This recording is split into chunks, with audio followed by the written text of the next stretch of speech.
Who's flexing? I'm not. I'm trying to suck it in. I got nothing to flex anymore. All right, ladies and gentlemen, we are live. Tonight, it's veteran versus veteran, pro-Trump versus anti-Trump. 4 of our very own veterans, one country, one oath. And a conversation that hopefully moves the needle in the search towards some common ground. This is the RC3 Podcast. You're locked into the RC3 Podcast, broadcasting live from the borderlands. That's right, ladies and gentlemen. South Texas ain't quiet no more. Like, sub, share the damn thing. Let's ride. It tastes like All right, we're back. Good evening, everyone. Welcome to the RC3 Podcast. I'm RC3, and with me is my co-moderator, combat veteran, and co-founder of 5x5 Brewery in Mission, Texas, George Rice. How you doing, George? Good night so far. Beautiful out. Good to have you, man. We are streaming live on Facebook. Simply search for Hell's Tavern RC3 Podcast, and on YouTube, RC3 Podcast. Subscribe to both and stay tuned for more awesome content. At the very end, drop your questions in the chat. Our team is, pulling the good ones for Q&A, and we'll take audience questions also live. So, other than that, let's get straight into it. Tonight's special, like I mentioned, it's veteran versus veteran, pro-Trump versus anti-Trump. Our goal here isn't to score cheap points. It's to sharpen arguments and to let you, the audience, hear the best version of both sides, straight from veterans who've worn the uniform. So, before we start, quick house rules.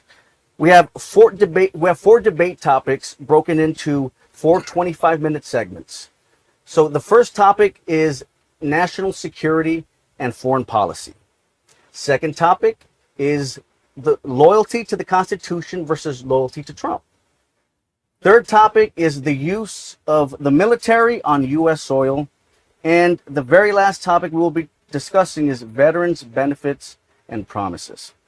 So, to keep things interesting, we've decided to ask our questions as follows. Since I, RC3, am perceived to be the soy boy liberal, I will ask the tough questions of our pro-Trump veterans. And since George is perceived to be the MAGA sexual, he will ask the tough questions of our anti-Trump veterans. Once both sides answer our questions, they are then free to question and debate one another. That's understood, right, gentlemen? Okay, to our live audience, feel free to drop your comments in the comment section, like I mentioned, and we will do our best to answer all of them at the end. So, when you do that, please state who your question is intended for, followed by the question. With that being said, let's introduce our veteran debaters on our pro-Trump debate side. We have Mr. Robert Mosqueda. How you doing, sir? Pretty good, I'm good. Some pretty thick glasses you got there. Oh, and they got them.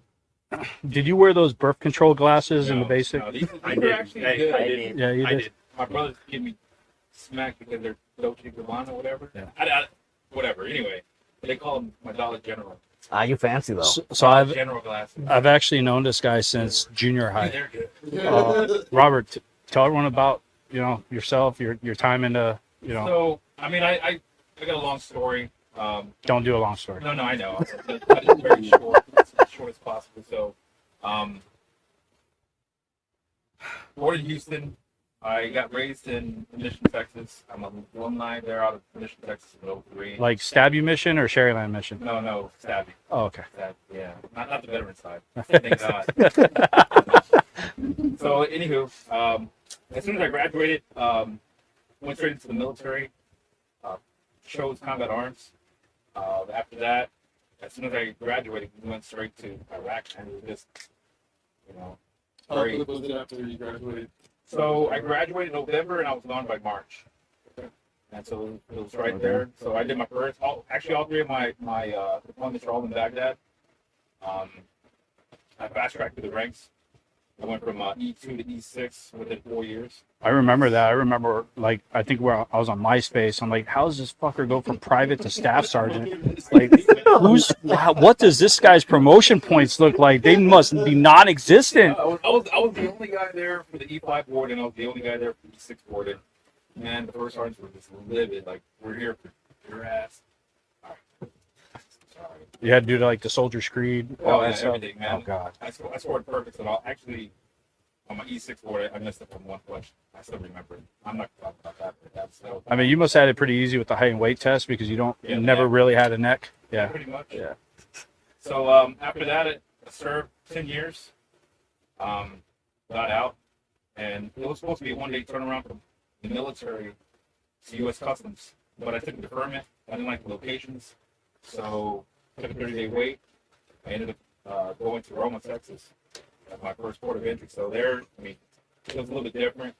I was there for a little bit, and then I transferred over to Hidalgo, and sky's the limit there. That's where dreams come true. Like, you get everything. You get fighting, you get drugs, you get guys on their phones with nudes from women. You're like, yeah. But after that, got out. Got my master's, or my bachelor's and my master's. So took me 4 years. So I'm very cutthroat. And very well rounded too. All right, so guys, that was Robert Mosqueda. That's me. And his partner is Gilbert Bettis. How you doing, brother? Oh man, I'm lost. He did a whole thing. Let's speak from the heart. My name is Gilbert Pettis Jr. I believe work in the same occupation. Combat veteran. I did deployment in Afghanistan, Kunar province. I was right there in the mouth of the corn gall when we. Oh, I don't know if they can hear me. Can they hear me? Well, they can hear you I hope now. they could hear me. I thought I was speaking pretty good. Yeah, and we were there for a year, 2010, 11.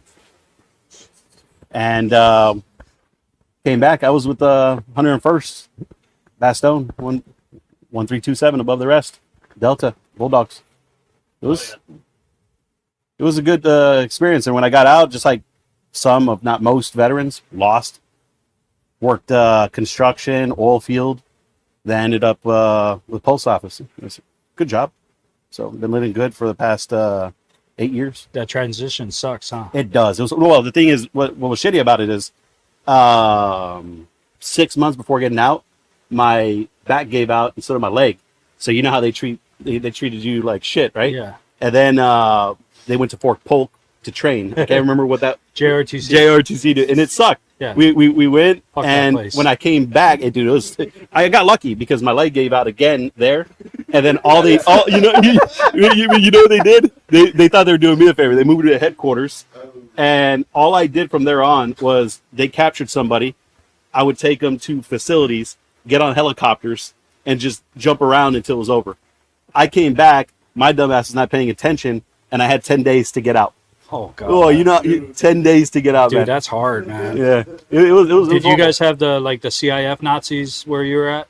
You were out of Bragg, right? Or no? No, it was 101st, you were at Campbell. Campbell. Yeah. Yeah, like our CIF girls, I mean, they were freaking horrible. I don't know what you guys had in the Navy or Coast Guard and stuff like that, but when you exit out, you have to turn in all your equipment. And I got lucky. it has to be almost brand new. I'm like, dude, I had this shit for a decade. It's not brand new. I got lucky. They told me that I owed them multicam, what is it called, the body armor that had the bomb neck vest. I can't remember the nut sack one. Like I never signed for that, none of that stuff, because in Afghanistan you had to wear just the plate carrier. Oh, man. You wore simple stuff because you're going through the mountains. I wasn't in vehicle most of the time, and but I got lucky. I don't know if I did get it or have it, but they didn't check the box when they gave it to me. I owed the Army like I think $4,000 when I got out. Oh man, I would have owed that if they would have said no, you got to turn that in. And she just looked at me like, and I was like, ma'am, I got to leave in 2 days. Please accept it. And she's like, okay. And then all I know is 10 days, shit went by quick. Nah, not with me. All right, ladies and gentlemen, that was Gilbert Bettis and Robert Mosqueda for the pro-Trump side. Our anti-Trump debate side, we have Mr. Victor Cavazos. How you doing, brother? I'm doing all right. My name is Victor Cavazos. I'm a veteran of the U.S. Coast Guard. I served 8 years and 3 months. I was at Sector Corpus Christi and Sector New York. I had finished my contract, and then Trump came into office, and I told my commanding officer, that man doesn't know what respect is. He doesn't know what honor is. There's no way I'm taking orders from them men. He said, all right, Victor, you know what to do. I took about a week to think about it, and then I signed the paperwork, and I came home, and I got to work. Oh, interesting. Wow. Okay. And his partner will be Mr. Eric Pettis. What's going on, guys? What's up, brother? I like how you hold that microphone. You like it, don't you? Is you a little excited? A little bit. I like that face you're making right now. All right, guys. My name's Keep it in your Eric. pants, gentlemen. I was born and raised here in Wesco. Graduated from here 07. Maybe like 8 months. I decided to join the Army because it was a different time. No fucking money for school. No financial aid. I was not going to fucking take out a school loan because I said fuck that even at that age. So I decided to join the Army because my dad was in the Army. I decided to enlist in the infantry because my dad was infantry. Even though I didn't understand what the fuck fully that was. I just signed up anyway. It's walking around with a heavy rock. Yeah, I'm just going to put it that way. So I left for basic 08 in January. Graduated March with the AIT and all that. So you went through basic when like we were going through some heavy shit, and not just Iraq, but also Afghanistan. Yes, that's So, when like, Afghanistan got really bad. Yeah. Yeah. And well, after I graduated, I ended up going to Fort Riley, Kansas. At that time, I didn't know what the fuck Fort Riley was. I didn't know what unit it was. I was just told it was just the big red one. All right, I guess that's where I'm going. Long story short, the battalion the brigade I was assigned to, I happened to get there, and the guys are still in NTC. So you were that worm when I you was got that back. fucking guy, dude. That's the worst. That's the worst. And Man. me and the 4 of the guys that were there, we were just waiting because we were gonna get fucked up when these guys came back. And sure enough, when they got back, man, they put a fucking pounding on us, dude. The fucking new guys. I didn't even get to go to NTC. And just like this guy, 3 months later, I was in fucking Iraq. No fucking training, dude. I didn't even know how to turn on a fucking Humvee. And they fucking threw me in that shit, dude. Did they ever try to find like, hey, go get the Humvee keys and stuff like that? Yeah, they fucking did that shit. I mean, or a fucking BFA for a shotgun. There's no. They fucked him up. Go get the keys for the LTA. Oh, man, dude. You're talking There's about... keys for the so I'm thinking there's like a padlock on the local training area. I'm like, there's keys for this? Like, Oh, man. So, sure enough, we took off in the plane. I was shitting bricks because I was just still a fucking kid, man. I was only 18. Went to Kuwait, flew our way to Baghdad. We were in Baghdad, by the way. We patrolled the Shula district. I'm not sure if you're all familiar with... You're familiar with Shula? yes, unfortunately, I am. Well, What was it? Route Vernon. Route Vernon, Route Meps, Tampa. Yeah, I was there a couple years before. Maps in the first place? I don't know. I guess it was easy. It was a shitty show. So you had like Route Irish, which there's fucking songs about that stupid ass road, and you had all these converging roads through the Shula. That was the one that had that creepy ass screaming lady mosque, right? Where it had the mosque with the lady screaming on fire. I believe I know so. you and me talked about that. Yeah, that was a nasty area. Our JSS was in Haraya. I don't know if you're familiar with that neighborhood, Haraya 2. We were in Haraya 2, but our company, we patrolled the Shula district, and company headquarters there in JSS Shula. Our battalion was in FOB Justice. And then, towards the end of deployment, the last 4 months, we had to move to Camp Liberty. Yeah. Because at that time, we handed over everything to the IAs. That's a trip too, because you're going from like day being pop shot IEDs to Camp Liberty, where it's like, "Where's your PG belt?" And it's like, Yeah, it's that an was unhealthy mix. At first, we were like excited, like, "Oh shit, Camp Liberty, we're gonna fucking eat Taco Bell, Burger King, the PX is there and shit." But after like the first month, we were like, "Dude, this fucking sucks." It does. I hated being on super pods. And our brigade sergeant major was a piece of shit. I'm gonna tell you What's his name? Sergeant Major Battle. All right, gentlemen, y'all can get each other's numbers and. I'm sorry. All right, so, all right, guys, before we get started, I just want to say to each and everyone, thank you for your service. Okay? This is the icebreaker round. This is going to be the easiest round. You want to start off with this one? No, you do. It's your podcast. Sure. I'm already crowding it. So, I'll ask the pro Trump side to get started. Why, as a veteran, do you support the Trump agenda? It's not a loaded question. It's just Yeah. I'm very analytical. Like to study my notes. So I wrote a lot of things down so that way I don't feel like I'm just jabbering and just straight to the focus. You know what? When I sat down and I thought about this question to myself, as a veteran, yes, that's a key factor when it comes to, you having your oath and everything like that. But when you truly think about it, the three main factors is keeping America safe, right?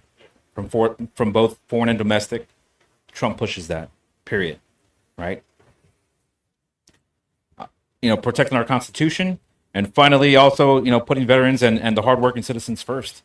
Just always funding, education, health, everything like that gets pushed into it. And so a lot of people, when they want to sit there and criticize a lot, they forget the parts where okay, so what exactly is happening, rather than having that deranged syndrome where it's like, okay, I don't care what he's saying, what he's doing, it's wrong. Let me find an avenue. Like, no, look at it from a neutral side first, and then figure out, hey, you know what? This is right. This is wrong. Because deep down inside, you got to play house, right? You got to protect the house. Whatever's inside the house first, guess what? The doors. Are the doors secured? Are the windows secured? Got it. What's next? All right, do you have anything to protect the house? Either it being, like George, he might have his boyfriend or whoever. There's always going to be something inside the house. Either whatever weapon you're going to have, it could be a pillow, whatever. There's going to be protection inside the house, right? And you're going to just go from there. Do your lights work? Are your children fed? Are they going to school? Are they getting educated? They need health care. Hey, Mijo, you're sick. I got you. Let's go. Straight. And that's what I feel Trump is doing all the time. And some people just want to redirect it rather than shoot the focus, gather it, annotate everything, do your pros and cons from that, and then you go from there. Not start from cons and try to shift further into a con, because that's too far focused of a negative side. So that's what I got. Basically, I agree. It's like I said, his whole agenda, me and my family, we agree on it.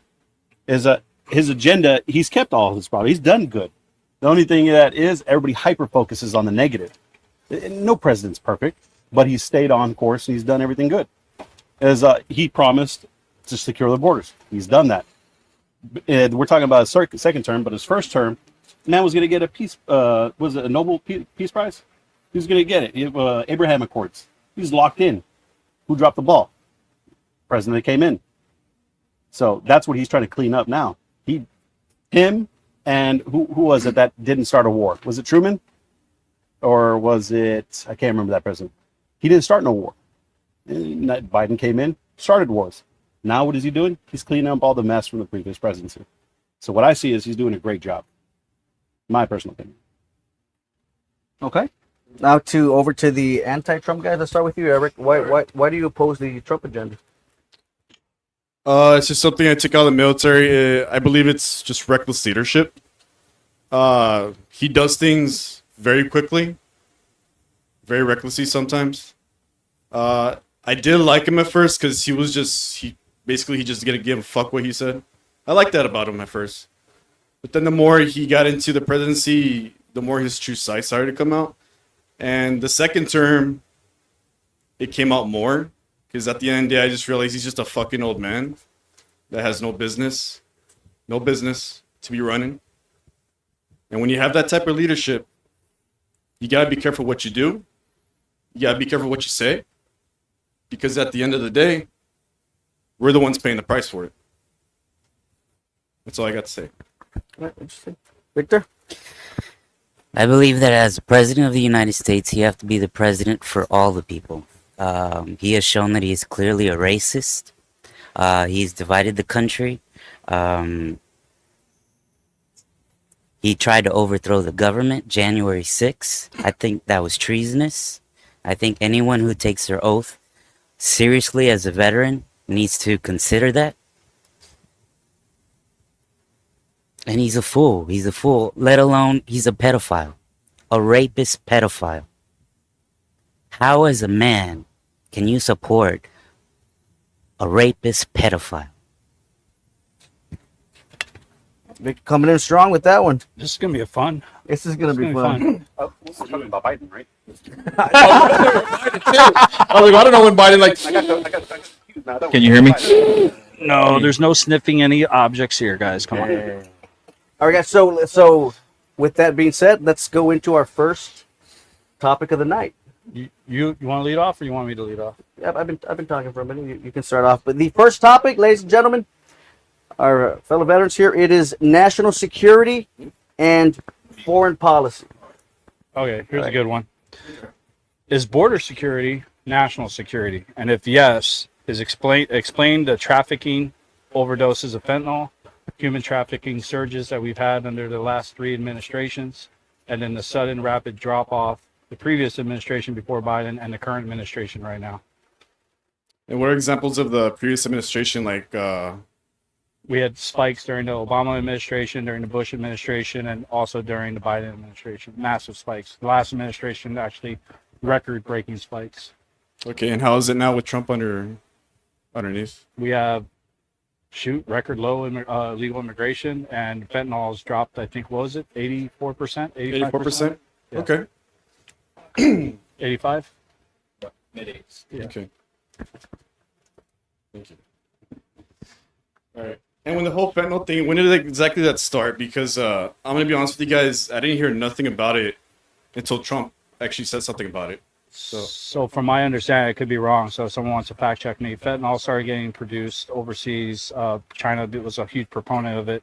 Back in 2014 is when it started hitting the streets. You would probably have a better understanding of this than me, but it started increasing and just got worse and worse. Fentanyl. wait, The main. his The main. question. Yeah. We're not. Sorry. That's at the very end. It started and it just creeped up and got bigger and bigger and worse and worse. Yeah, I was just going to talk about how fentanyl, that push, the time frame, when it really did. Like, this is, holy shit, something's at our door. Yeah. Put a pin in that one. Victor? Same question. Is border security national security? Yes, it is. Okay.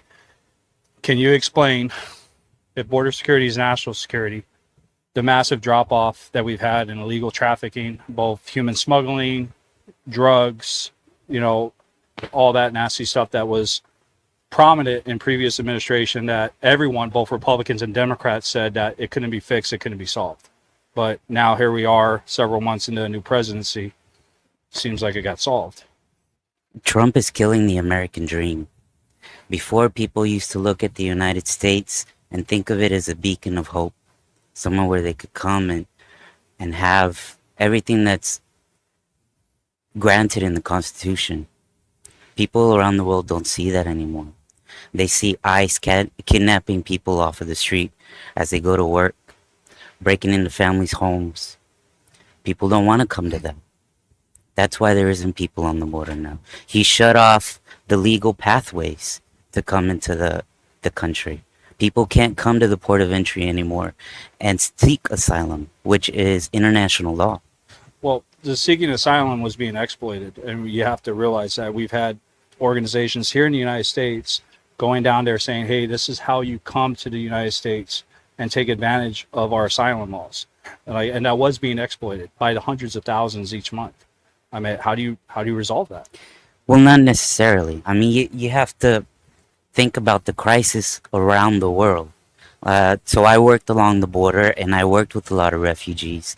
I saw refugees who were fleeing Russia, Belarus, China, people who were fleeing conflicts that now Trump supports. So when you say a refugee, do you mean that they enter through the port of entry, or They enter do through they the port of enter entry. through random spot in the gate? Through the port of entry. Okay, so if they're Well, let's hold off I was trying to on the figure out back what and forth refugee you got. to the very end. Yeah. I know we wanted to jump in here, but Let's go. No. finish here. Yeah. And as far as the fentanyl, I think it's the world coming together to realize the horrors and the dangers of fentanyl. And countries around the world realizing that they have to do something to step in. I'm sorry, but that's when I asked about the fentanyl. I find it kind of odd that I didn't hear about it until Trump said something, which is good, right? But I honestly think he's using it as just a political move to make himself look good. So that's why I'm asking about the numbers. Are they really low? The fentanyl actually started. I remember distinctly Obama started talking about the threat of fentanyl increasing, like because we had mortality rate started going up in the United States over fentanyl-laced drugs. That'd be cocaine, marijuana, stuff like that. It became a huge issue, and it peaked out under the first Trump administration. Well, actually, it peaked out in the Biden administration, but it really started showing its ugly face towards the end of the Obama administration and the Trump administration, and it peaked out about a year ago. Okay. And where were they getting these numbers in the first place? Like overdoses, for example, of fentanyl. I think what I saw earlier was the CDC website. The CDC website? Yeah. Okay. What else? Moderator. Okay. I mean, so the back and forths are going to happen here shortly. So so keep every question that you might have in your I'm mind. jotting notes. Make Jotting note notes of it. already. Okay. So now I'm going to ask a question of our pro-Trump side. Okay. During the campaign, Trump said a vote for Harris would be a vote for World War III and a Great Depression. But under his watch right now, we see saber rattling with Russia, unauthorized bombings of foreign fishing vessels, and most recently, an executive order extending NATO-style protections to Qatar without congressional approval. As veterans who swore an oath to the Constitution, how do you square these actions with his campaign promise to keep America out of endless wars and to put America first? Yeah, you'll probably finish me off, but I'm just going to hit a few things. All of this started, and I'm not going to point fingers, previous administrative, when they opened up Nord Stream, when they lifted up the sanctions and let Iran go with keeping their billions of dollars, when they funded Hamas, Houthis. All this is how it generated. Now, Trump is just he came into his presidency, trying to fix it. It's not going to be easy. And it's not going to happen soon. It's not going to happen tomorrow in a few weeks. All of this, he has to sit down with them. Yes, there has to be peace talks. But keep in mind, Trump said that he was going to fix the problem, the Russia-Ukraine war, before he got elected, before he came into office. So you can say, so this is either him just fucking talking out of his ass, or he can't do the job. Well, it's because the Ukraine president, also the Russian president, they know he just has 3 more years. They just got to wait him out. That's all it is. And you can help me out. Okay, so I like your part. I really do. The part that you're forgetting about is you want to do your job or do you not want to do your job? Now, if you're going to do your job, right, as your occupation, right, if you're doing your job and I'm, hey, this is what's going on. I don't mean to touch you in a bad way. But hey. Trying to... He's smiling. He likes I know George like, hey, ooh. Or, Eric smiled, and that made George we can start touching people now. They are a little hard. But it is kind of hard, and I mean, even at customs, and I would try to check a vehicle, right? Like, all right, let me go through and check your vehicle, and we're gonna go from there. But at the same time, and this happened to me, it was crazy. This female comes up next to me, and she's just breathing down my back, like, "Hey, officer, so like, are you single? Like, what's going on here, dude? Like, why are you here? Like, why are you like?" I can't do my job. So it is kind of a bit hard when that's happening, especially coming from, from the left. So going back, you have to remember there's a key part to it, right? America, I'm not saying that we're rich, but we're the big brother in the world. Everyone comes to the United States for what? We're gonna be pushing, we're gonna be doing, we're moving, we're active, this, and this. Look at NATO and all the budget itself. They Still 800 billion. Yeah, they always push it on us. Hey, can you guys do this?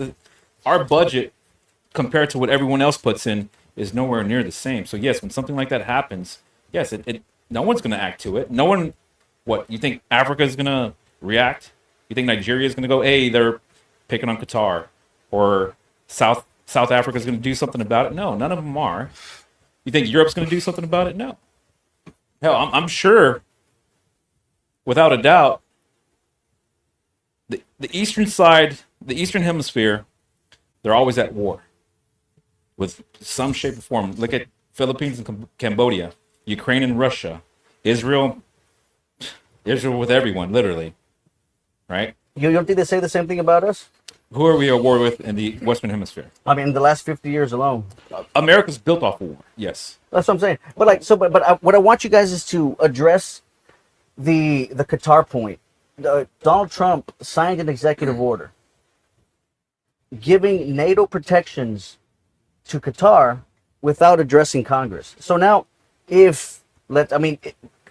just bombed Qatar not more than a month ago.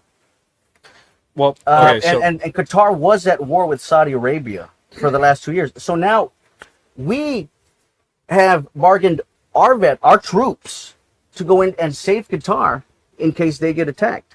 And this wasn't run by nobody. It was just signed because Trump has probably some business deals with Qatar. So, I want to know how you guys feel about that. Well, are we in an open debate already because all four started? My thing about that is, I don't think we deployed them there. I think they were always there. Yes. We've always been there. Qatar? Qatar, Yes, there's a we've base always- there. Yeah, there's Libya. We've been there. Egypt. That's I went to not the Qatar. issue here. Freaking, like, you can argue that we've been there Yeah, all the time. I went there for The 3 issue days. is that there's multiple proxy wars going on at the same time, and to say, oh, hey, we're involved in a war. Qatar and Saudi Arabia aren't at war. They're in a proxy war. Same thing with Yemen, same thing with Iran. It's all proxy wars. The only one that's actually engaged in warfare right now is Ukraine and Russia and Hamas and Israel. That's only active wars going on. The rest is proxy wars, which all these Saudi guys have been Arabia isn't at war with Qatar right now. They're in a proxy I war. didn't make that claim. But 2 years ago, no, actually, it was under Trump's first administration, Saudi Arabia invaded Qatar. It was only, and they invaded Qatar because it was only under the direction of the stepson from hell. What's his name? Didn't they send just one battalion? Ivanka's husband. Didn't they send one battalion and controlled an oil-filled point? That I wouldn't count that as an invasion. No, it wasn't. It wasn't just that. They were at war. Claudius, feel free to fact check me on that one, okay? Because Qatar and Saudi Arabia. yeah, War. And let's not also forget with Hamas, it's they are funded by Iran, my opinion, and which I believe is highly. they're also funded by Israel. We are funded. We fund. Hamas was funded by Israel. That is a fact. Okay. Let's. I mean, we're making this. We're making this about us. Joey. All right, guys. So that. So When do we that- start wrestling? Yeah, yes. Now we start resting. Okay, guys. So that's the end verbal of wrestling. the questions. Okay, so now you guys are free to question each other. On, Real quick, I'm going to go back. I want to push on your portion, right? 8 USC 1325, right? Do you know what that is? No. No, not at all. Okay, so that's basically improper entry by an alien. Okay, and then you also have the same thing. It's 1225. Now that right there is the proper way to enter the United States, right? The only way you could enter the United States, regardless, is at a port of entry. That even if, for example, all of us, we all go fishing, right? And we get on a boat, and let's say we go 100 miles out, and we're just going to fish, and we come back. Guess what? We actually have to stop and see a customs officer. We never touched any outside land. We can't just go back and board and stuff like that. That's actually illegal. And that right there will be 1325. Yeah, it's gone. So when it comes to the fact of it being a refugee, refugees only enter through a port of entry. A refugee does not enter through some random spot in the wall or however they get across. That is not a refugee. That right there is an illegal. There's a big difference. And by all means, I've seen so many refugees, asylum seekers, you name it, they're there. But it's a big difference when you get someone that comes from a port of entry and someone that's, a hole in the wall. Well, the asylum law does not dictate that. As long as they're on American land, they can claim asylum. Okay. And who do they claim asylum with? Because what if they don't ask for asylum? What if no one saw me, I snuck in, and since no one saw me, They're supposed to. They're supposed to. they're supposed to. How many of them do? At first they weren't. Now they are because again they found the loophole. So again, to my point earlier, do we have legit asylum seekers coming to the United States? Yes, we do. But of those legit asylum seekers, if you can fact check this, of the last, how many asylum cases out of 1,000 are actually legit? The ones that are being processed through court, I believe it's something like 4% are like Real legit. low. That's because of the judges and This their was back directives. during the Biden administration. Judges have these immigration judges. They're not selected whatsoever by customs or anything like that. Those personnel are completely selected on a different level. They're not DHS whatsoever. DHS is who? They're from the Justice Department. Even the Coast Guard. The Coast Guard's DHS, correct? Right? Can the Coast Guard select immigration judges? No. Exactly. So they're a completely neutral individual. They don't get our information. Example: there was an individual. He was a LPR, right? He was a resident, and the gentleman. This was 2017. The gentleman was coming over, and he had an NTA, a notice to appear, amongst the immigration judge, right? His thing was that he didn't pay child support from the 70s. How? Okay. And I looked at him, old gentleman, about 60s, 70s. And I was like, all right, man, do you have any proof that you paid off your child support? Like, hell, I don't even have a receipt from yesterday eating whatever. No, of course not. So he has to go see it. And I was like, hey, we have no information. This is all you, brother. Like, you, good luck. But you need to go see the judge. That has nothing to do with us. You know? And they let us know. Do you want us to release him? Hey, report? Or do you want us to detain him because he has that bad of a crime record that bring him directly? So we have no jurisdiction whatsoever when it comes to that immigration judge. That's all them. So the refugees, like I said, and asylum seekers, those are completely different. What about humanitarians? There's them as well. There's an article I read when I was up at I did a little bit of work up at Syracuse University when I was still in active duty. I would go up there and kind of talk to the Black Spots Project kids. These are kids that are being recruited in the CIA, talking about asymmetrical warfare. I remember we had a guest speaker talking about a three-prong approach to illegal immigration, talking about how this is going to be a problem. And this is back in 06, 07. This is before record numbers broke and stuff like that. And I think the solution that they had is what we see right now. No one knows the solution that they're going for, but it was a three-prong approach. For one, secure the borders, which has happened. Two, which is what we're currently going through, is decentivize illegal immigration, where you make it as painful as possible. Like, if you come here the wrong way, you're going to pay for it. You're going to either get expelled or there's going to be financial limitations, et cetera, et cetera, et cetera, which we're going through. The third prong, which I'm hearing rumors that what we're going to be going to in the next couple of months or year, is a streamlined legal immigration program, which is what everyone, Republicans and Democrats across the board, has been begging for and asking for the better part of 3 decades. We want a streamlined legal immigration process. It shouldn't take someone 5 years to become a U.S. citizen or become a nationalized citizen. It shouldn't take that long. So from what I'm hearing is that is the next step on this, but it doesn't work if you do it in reverse order. You can't streamline legal immigration, then decentivize legal immigration, then secure the border. It has to start from one end and go to the other. It's like building a pyramid. You have to start at the base and move your up. So that's, from what I'm hearing, that's going to be the next step that we're going to be seeing in the near future, is a streamlined legal immigration system. You already see hints of it with some bills that are being passed regarding the local bill they're trying to pass regarding farm workers and everything like that. I truly believe that's what we're going to go to, and that's what we're going to see. You've heard this argument over and over again, and you've heard people always say the same shit, that, oh, it can't be solved, it takes Congress. It's being solved right now without Congress. We haven't had a single freaking immigration bill come through that has had positive effect, but we have decentralized illegal immigration. We have secured the border.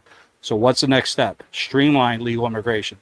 Do we need immigration in the United States? Yeah, we do need immigration in the United States. That's proven. We need that labor force. I think the big concern from a lot of people is, I mean, I don't disagree with a lot of what you're saying. I think what a lot of people do disagree with, and polling shows that even the majority of Americans disagree with, is the way the administration is treating immigrants, sending them to El Salvador. telling us that they're criminals when we know they're not. Feeling like they don't even have to prove it. No due process. Sending people, this Kilmar Abrego gentleman came here illegally, right? The government tells us that he's a drug dealer. So why not prosecute him? No, instead they say, you know what, we're going to extra legally send him to some fucking concentration camp in some foreign land.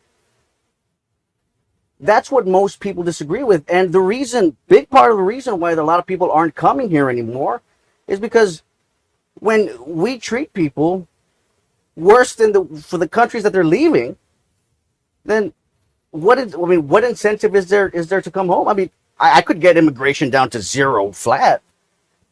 Fucking put a fucking a gun, put a sniper at every 20 feet of the border and start shooting people. You'll get immigration down to zero. The point is that we're not that country. We've never been that country. And slowly we're seeing that, and it started during the campaign when Donald Trump started saying things like they're poisoning the blood of our country, talking about them as animals, vermin. They're being released from asylums, dehumanizing human beings that everybody here living in the Rio Grande Valley lives next door or are in friendly circles, family, work with people who are immigrants. And the tragedy here is when they get generalized as criminals and as vermin and as poison, then it becomes easy in the psyche of the American people to just say, hey, these are animals, send them to fucking concentration camps, alligator Alcatraz. Donald Trump made light of how if they escape from alligator Alcatraz, he made jokes about them getting eaten up. I mean, imagine if any president in the past did that. It'd be a scandal in and of itself. But that's why nobody's coming here. I mean, not even tourism is down. Have you guys been to Las Vegas? Have you guys tried to book? Nobody's Canadians aren't coming here. That's all over the world. That's everywhere. That's everywhere. France, Spain. Yeah. So here's another thing. Because you're saying that people were getting sent to El Salvador because they're criminals. Now, were criminals coming here and now we're sending criminals back? That's the pretext. That's what the government is telling us. Correct. Now, how many of them are gang members? We don't know. Exactly. So why do they want them back? Example, that one gentleman that was here, and they're claiming that he's... But that's why we have due process. Correct. See, as an example, the one that the wife put a restraining order because he beat her. All right. Well, then that's not a good example. The one you started off with, but okay.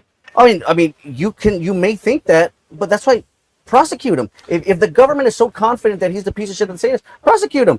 I mean, so if this guy is a drug dealer and a criminal, you're just gonna send him home? I think what if he comes back? Yeah, you go ahead. What he's trying to say is, do you think they have a right to a fair trial, just like we do here when American citizens commit a crime? I mean, how else are you going to find out if he really was a criminal? Is due process a American citizen benefit, or is it a human benefit? Well, according to the Constitution of the Fifth Amendment, it's afforded to people within the United States. Tourists who come into the United States, we can't treat them like shit. They have rights. Maybe not full constitutional rights, but they have rights. You can't use it like in 1776, where they would say they'll send them to England, judge them, so it wasn't by their peers. No, they're here in the country illegally. Weren't citizens to begin with. But what I'm saying is that they deserve some due process. It may not be the full due process that an American citizen. Their due process is seen an immigration judge. Yeah, they did that. That's their due process. And that immigration judge in this case says that he can't be deported to El Salvador. And even the government lawyer admitted that we fucked up. So, I mean, listen. Everybody, I'm assuming, here wants our borders protected, right? But there is law. And there is a Constitution.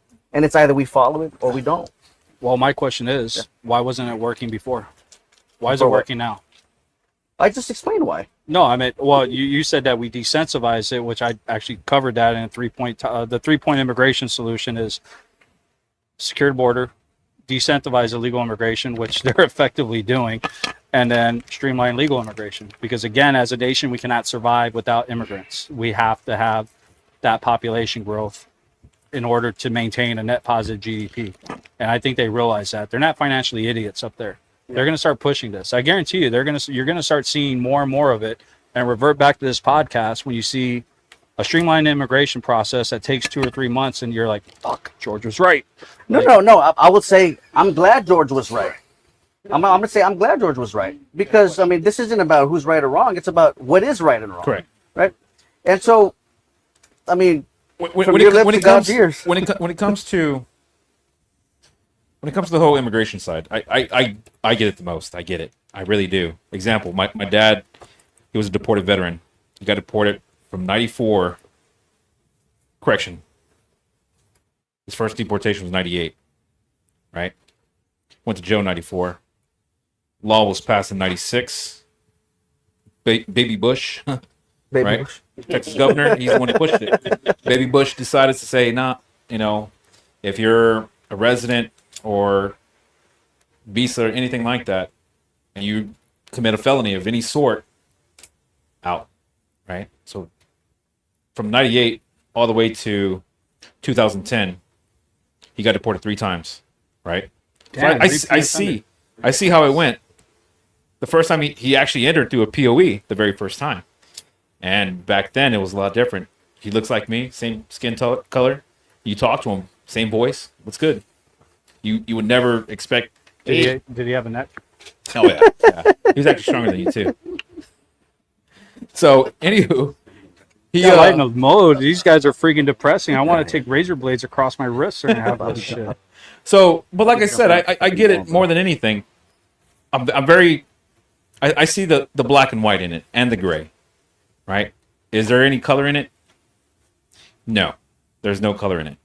So, due process, yes, there's due process, yes, but at the same time, when he fucks shit up, no, like hell, that's it's a little overkill on his end. So, but yeah, Also, on a personal note, this is coming from me, pro-Trump. My wife's family, they've gone through the whole correct process. It sucks, right? It's a fucking expensive. The only one that didn't make it through was her father after like 3 times. I helped out a little bit. This is when I was coming into the family.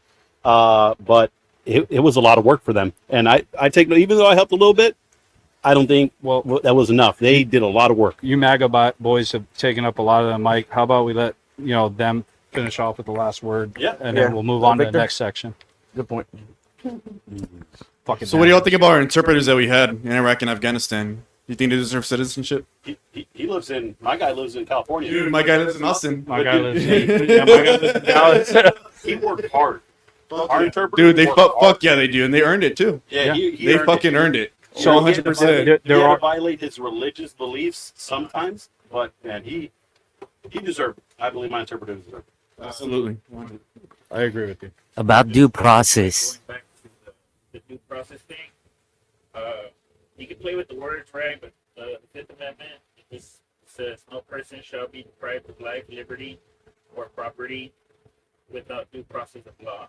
So I guess the key word there would be no person shall.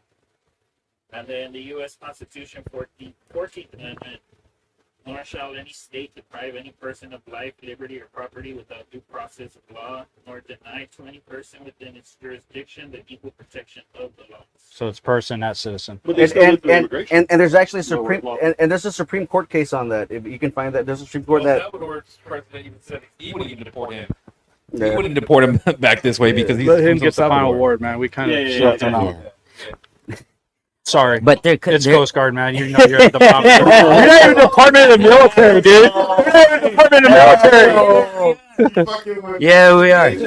But You guys are part of these fuckers. You're part of Homeland Security. You're not even part of the fucking DOD or DOW. my bad. Hey, you fish better than he does. so due process, Trump has been cutting away at that.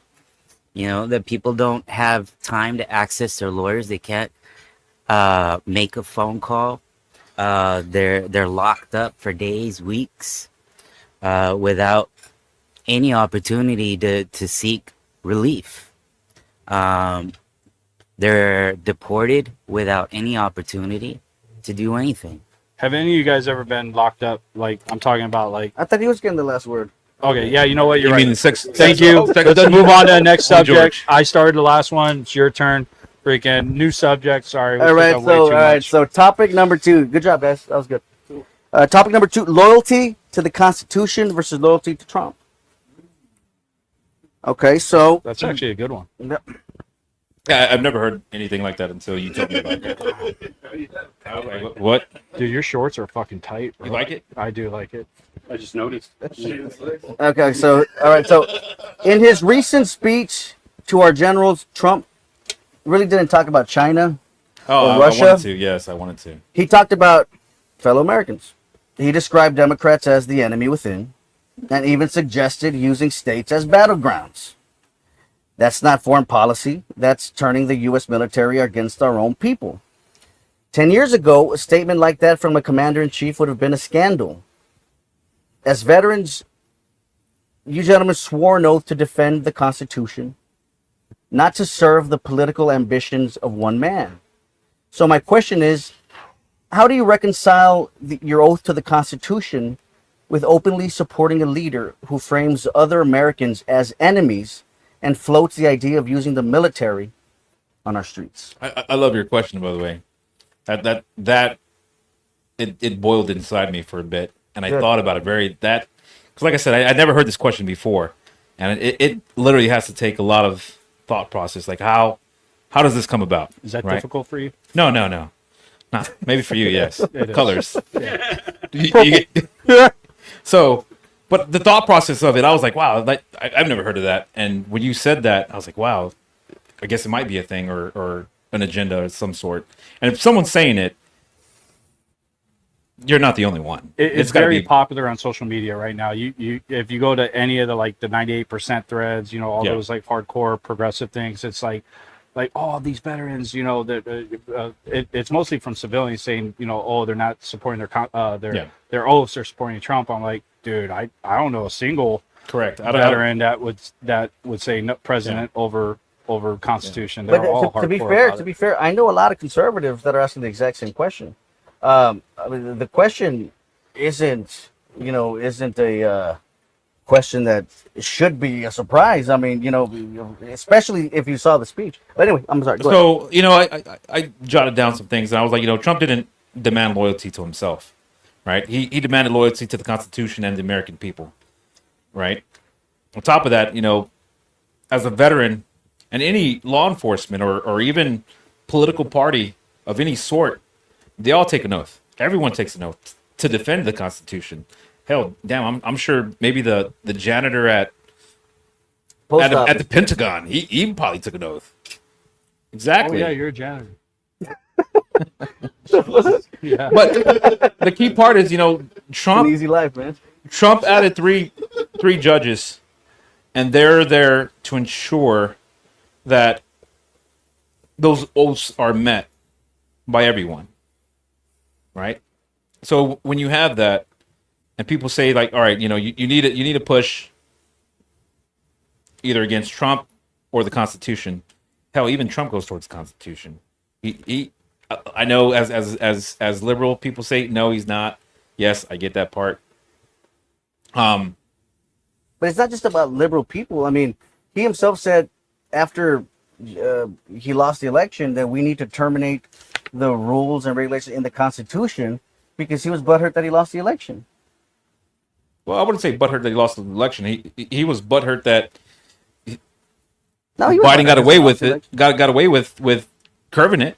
Sitting down in his basement for 3 months, And winning an election by the popular vote that still is not going to happen. So it's not possible that Trump was just not liked by the American people and that they preferred Biden. There had to have been, despite everybody, even in his own administration, saying that there's no evidence of election. That's still not possible to you? That Biden cheated? Like that's the only alternative? correct. They're still finding a lot of things right now, and I'm pushing this towards. Like I see a lot of your answers. All the things that you've said so far, I just keep hearing the same thing. Like I'll see on news outlets or something like that, or the politicians say. So that's why I'm like thinking. I'm not trying to say something or reiterate something a politician said, but Trump's America's first. That is exactly what he stated in that speech. America's first, right? Or America first. But how is it America first to say we're going to use our Democrat states as battlegrounds? I mean, how do you not like just jump back and say, wait a minute, we've entered a really fucked up part of our history. Correct. Like, I mean, I just out of curiosity, have you ever heard? What would you think if Obama had said that about Texas, or about or about Florida? Would not conservatives be fucking taken to the streets right now? Oh yeah, Well, definitely. and the thing is, with these blue states, I'm sorry, 2021, you can look them up. Gavin Newsom, you had New York, you had Chicago saying, "Oh, calm down, we're going to activate the National Guard." Can the president activate the National Guard? Yes, and he did so he could quiet down all these riots. It's happened. It's still happening in Portland. That's also crazy. The question the military has in DC is the National Guard or is it active? It's National Guard, I believe. Yeah, well, I do know that they We have activated deployed Marines, active which duty troops. my thing is military in the streets, especially Marines. Yeah, I don't know. I get that, but National Guard and Marines are just covering them. But can he do it? Yes, Yeah, it's part of the okay. Constitution. Oh, I'm He sorry. can use it. It is law. By the way, are we allowed to curse? We've been I cursing believe, so long. yeah, That is a yeah. horrible I wouldn't. I believe I've that been we dropping the F bomb like I every believe we 5 did. minutes. Beer break. No, We have used Yeah, are we profanity. good? Yeah, no, you're good, bro. man, that was Some actually of a really us good look question, dude. Thanks, sir. Okay. Do you want to take a crack at the question, or? Which one? Man, this guy is a pro here that you put me with. He answers. We see eye for eye. He's saying it a little bit better. You brought a tablet. Well, man. He brought a tablet. Yeah, look, and he wrote down like 4 pages. Oh my god. True leadership right there. Yeah. But the thing is, I get your part. The Constitution. What's the first thing of the Constitution, or even the immigration side? So what they push is first question when it comes to naturalizing, right, from a resident to a U.S. citizen. The very first question is what? Anyone know? What's the law of the land? Oh shoot, yeah. That's it. It boils around that. The Constitution, right? So what happens when I was gonna say Bush, when Trump wants to push a law and it gets shot down by the courts? Does he say no? Screw this. You know what? We're still gonna do it. I'm gonna still screw what the judges say. No, he has to abide by it. So them saying, hey, you know what? He's also even going through the law. Got it? Understood? Got it. Move forward. If Dad says no, got it. This is a 25-minute segment. I really want to get my question off because I think we have some really good topic here to discuss. Open panel. One last point. yeah. One last question to Robert, real quick. Yeah. Just and we'll end it here. So it does not bother you that a president of the United States would say that he wants to use the states of American citizens that did not vote for him as battlegrounds to generals. I didn't personally see that. I have to. I promise you, he said that. I would like to see the context rather than just the little increment where this is said. What would be The full context. what would be the context in which you would agree with it? Hear the full discussion that You he gotta had. hear the full discussion. Is he talking about like, Chicago where you have 23 murders a weekend? Is he talking about, is he Okay, so- talking about ICE agents being targeted? They don't- So let's take that example. Yeah. Would that be okay? We'll Nah. use the states as battlegrounds for our military. We have. Historically, we have since name a president Brown that we versus haven't- education. Right, but a president doesn't say it, right? So these situations arise. Rodney, Is it against the law to say Rodney that a King? No, I'm not saying it's president against can't say it? law. I'm not saying it's against law, but we are talking about the president of the United States, the But- leader of all 50 50 states. the land? It sounds like we have a problem with his rhetoric over the reality of what's happening and the magnitude of what's happening and how it's happened throughout our history, all the way back. But it sounds like we're underplaying the rhetoric. Let me sneak this in. Oh, it's not For Brown versus education, it was for a good reason. What? When they activated National Guard in the Army. Yes, it's That was for a good reason. It's Solid reason. Eisenhower, Kennedy, Okay. and This is going. Johnson. No, Yeah. we got 25 minutes. I think we're like you guys. 15 minutes. All right, guys, this is topic number 3: the use Oh of wait, You want me to ask a Oh question? shit! Yeah. No, you're right. Oh goddamn. You're trying to freaking push me off, dude. Why do you invite me out here, dude? No. Okay, again, topic loyal to the Constitution. Okay, do you believe Trump's judicial appointments are threatening to the Constitution? And if yes, then why would the judges be ruling against some of his policies independently, proving to the point that the system is working as intended? That's not what I'm seeing. You- I'm seeing judges clearly partisan. Man, there's been like already. I mean, they were just bragging about it yesterday on MSNBC, talking about all these Trump-appointed judges ruling against them over and over and over again. I mean, that's clear as day. If you can fact check that, Trump-appointed judges ruling against Trump, I would appreciate that. You're But talking about it's the happening. Supreme Court, right? No, I'm talking about I local. was about to say that Supreme Court. But No, not just but Supreme also Court. do Supreme Court though, Yeah, because Trump has been on a roll with the Supreme Court. yeah. But Yeah, that's not what I see. but are the Trump-appointed judges a threat to the Constitution? When they're partisan, yes. When they clearly don't follow the law and they show that they're making decisions based on partisan politics. I know that's pointed, but if you Yeah, can't- an example. So, let's see. Texas and Louisiana against Biden. And those judges that were involved in those cases, those were appointed by Trump. Yeah, but I mean, that's our system. We have a two-party system right now. Mhm. Like until we get a third-party system, a valid three-party system, or a four-party system, like you're gonna have partisan judges. Like we've had multiple Obama judges and multiple Biden judges rule partisanly in favor of the Biden administration, even though that's kind of sketchy what they did there. That's a nature of it. It's gonna happen. That's why right now, that's why we have such a rapid scramble with the Democratic Party about regaining control, because there's probably one or two Supreme Court justices that are going to be retiring in the next 6 to 8 years. So they know if they don't get power, there's going to be another appointed one by another Republican. That's part of the system that we're in. I'm asking, is the system, does it work? That's the question. Does the system currently work, or is it unconstitutional? It does not work, and it's unconstitutional when the judges do not follow the law and they're clearly making decisions based Was it on unconstitutional 2 years ago? Yes, there was Trump-appointed judges, I'm talking about with Biden appointed justices. Was it unconstitutional? not with Biden-appointed judges. Why? I don't know of a case. What's an example of that? Huh? What's an example of that? A Biden appointed judge ruling in favor of him over a contested thing, like example, what's title? What did we have the big issue on the border? Title 11 or no? Title 13. When when that was coming on, everyone was like, "Hey, wait a second, why are you ruling in against this?" When that's a perfect example of it. That was a partisan ruling. So I mean, my question is, if it's unconstitutional now, was it unconstitutional 2 years ago? And will it be unconstitutional in 6 years if there's a change of power? So those judges that are clearly put in power by Trump have been showing that they make decisions in a partisan way, and that's what makes it unconstitutional. Partisan appointed judges are going to make partisan decisions. We've seen that on both sides. Not all. Not all. We've seen it on both sides, man. It's clear as day. I disagree.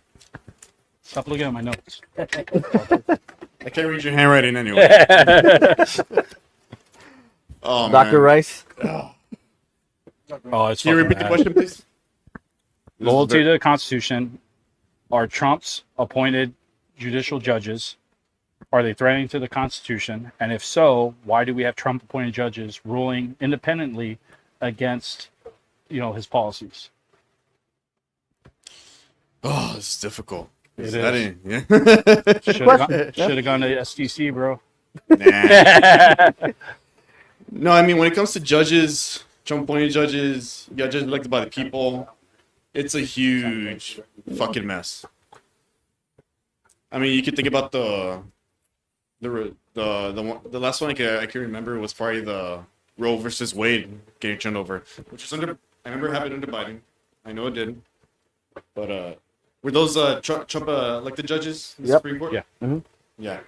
Okay, so obviously when you have judges like that in power, they're going to choose one side. I mean, yes, all the judges, depending the quality of it. Roe versus Wade is a good one. Yeah. I mean, it is. I mean, it's the most known one, obviously, because The libertarian side of me, like, okay, I want to piss off my Republican friends here.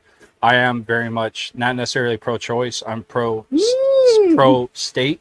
So I agree with the overturning of Roe v. Wade because I'm all about it being localized state decisions and stuff like that. Do I agree with the extreme that Texas has taken it? No, I don't. I think it's beyond toxic. 100%. But that's just my own personal view on it. Again, I'm going to piss off some. I mean, no, never mind. If not, we'll get sidetracked. Yeah. Okay. But I mean, we have how much time we have left in this segment? Yeah, about 10 minutes. Okay. Fight. Wait. About 10 No. Go. minutes. All right, My guys. bad. Y'all are free to Fight. question each other. Roll. now. Take off your shirts. Just real quick, going back to the judges, the Trump appointed judges have ruled against him. Studies show he has lost over 70% of cases in the lower courts. you see, and this is a problem. Like, why are we not seeing this in the news? But I mean, that's awesome. That's proving my point that the system is working. Like, they are following the Constitution. They're ruling against him.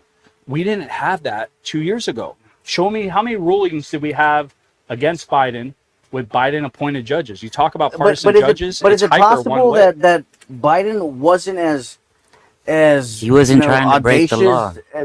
Trying to push the envelope on what the Constitution allows? A lot of those cases that he lost had to do with the election, and it was clear that there was no evidence. They What about show the up 34 accounts, felony accounts? That doesn't count either, right? We're good. about what? I'm just saying. Making sure. Well, yeah, Doesn't count, what that right? was that a Trump doesn't elected count, though, right? judge? I'm just Was saying. that wasn't a Trump So elected anywho, judge? I put in. There, Hey, there was a part. you don't do the crime, you don't do the time. yeah. So Nice guy sign. Did you look at the mirror? And... I did. I did actually. So there was a It's part that I a shame the put, camera wasn't on me though.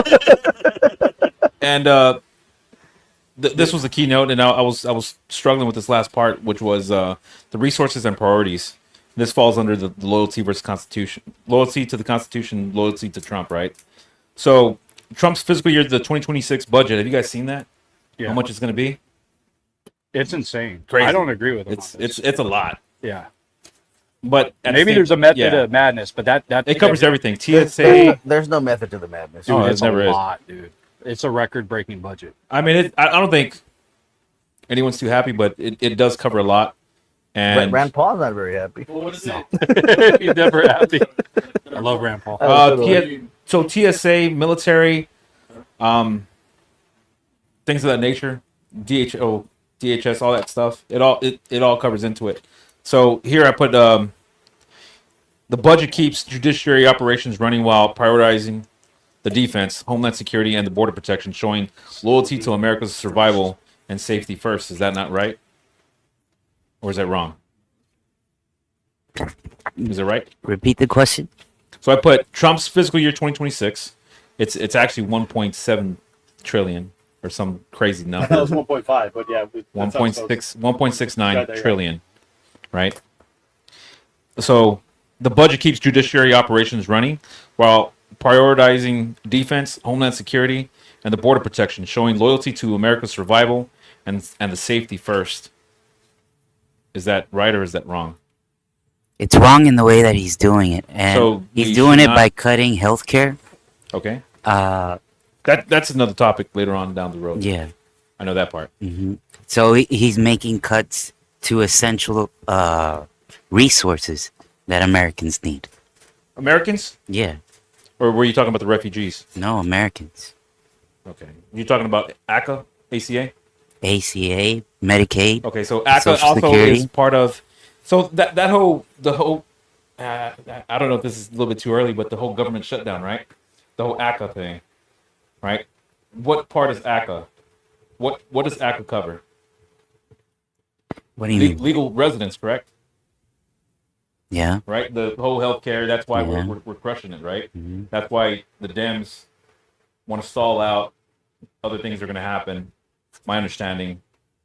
So when you look at the healthcare part, with the healthcare and ACA and other entities with it, they only cover the healthcare for legal residents of the United States. what falls under illegal residency? This goes with refugees, asylum seekers, right? These goes with T visas. When you look at the visas, every letter is something. A is for ambassadors. B is, business and what do you call it? Business and pleasure. That's what everyone crosses with. 95% of personnel, probably 99 personnel that cross, they come with a visa, right? So when you also look at it, some of those personnel are also the refugees. Now, should the refugees be allowed that? Yes. Okay. So when they come here illegally, so if they break the laws, you would rather ensure that they get taken care of, or your family first gets So taken care if of? someone does not have a legal status, Correct. they don't have a social security number, because they don't have a social security number, they don't have access to those things. I'm gonna give you. They still have access to I'm gonna give healthcare. you an easy example. There was this gentleman one time. Indigenous healthcare for one. My brother has to deal with this all the time. My brother's an MD. He runs about 8 or 9 different hospital clinics across the state of Texas. They have to deal with this all the time, and they have to eat it. So like, are you talking about like in the Emergency care? Yes, but it's pulled from our Medicaid, Medicare funds. It really is. So every time they go and get a workup, am I saying that shouldn't be there? No, but when people say, "Oh, they don't have access to this," that's not true. Oh, no, okay, So they but that's just law, right? they That's can't- law that I mean. They can't turn. It's there for a reason. Right. It's there for a They reason. can't but sign up for Obamacare. They can. They can't. So easy example. There was They a can go to gentleman. the hospital if they're in an emergency and receive I emergency would assume care. here that nobody's against somebody going, a life-threatening injury to, Oh, no. to the No, by all emergency means, room by all and means. asking them for their citizenship. No, no. Okay, Of course all not. No, So- they, have, so- they got cancer, or they had an injury, or they did something. So let me ask you about this one. Let me see if you guys think this is right or wrong. So there was a gentleman, right? He comes over, right? Didn't have a visa. His visa had actually expired. It was just regular B1, B2. Just I'm here for business and pleasure, whatever, right? Comes across. He's beat up. I mean, he's beat up, old man, about 70. And when I say beat up, I mean he's right. Take him straight. He's seeking asylum because he feels like, hey, I got threatened. Got beat up by by the cartel, right? We take him there to McAllen Medical, and man, they run the bill high. MRIs, everything, X-rays, CT scan, everything, and I'm just like, man, this guy looks okay. Yeah, just keep going. Bill easily from the ER and everything, I would say about 600,000 to 800,000, right? Within a few hours. Now, at the whole time, he starts mumbling and he starts saying what actually happened. And this is what happened to him. He said he was walking his dog and his dog was peeing. He pissed on someone's vehicle, right? So let's say I'm walking my dog pees on the vehicle. The little kid, hey, that's my uncle's vehicle. Kicks the kid out the way. Kid goes and gets his uncle, the owner of the vehicle, gets his friends. Guess what? They go back and they find this guy. They beat the shit out of this guy for not only peeing on the vehicle, but hitting the kid. So he comes over saying, "Hey, I got beat up by the cartel." Now, him getting beat up that bad, and he comes to the United States, he'll get taken care of. Is this right or wrong? Because I know veterans that can't get medical. Hell, look at the suicide rate. Like, get some help. So Do that's something. wrong. So that's wrong. We only got a minute left. All right, If you want, no, last word? let him get the Yeah, final last word. word. Last word. Yeah. Go. I'm sorry. So that's wrong. That's an abuse. And here, and my thing only so I could finish my This is point. supposed to be on a constitution. How do we always go Yeah. back to So the the immigration? thing is, I pay $7,000 for that for private insurance, and as a veteran, I get 100% covered everything. I'm good. For my children, I have to go to Houston for dental appointments for any type of treatment because here they only want Medicare. Yeah. They only want something where they can run the bill up. And trust me, I've gone to like 18 dentists here. Nobody wants to see them. Nobody wants to see my kids. They want money, cash. That's crazy. $7,000 a year.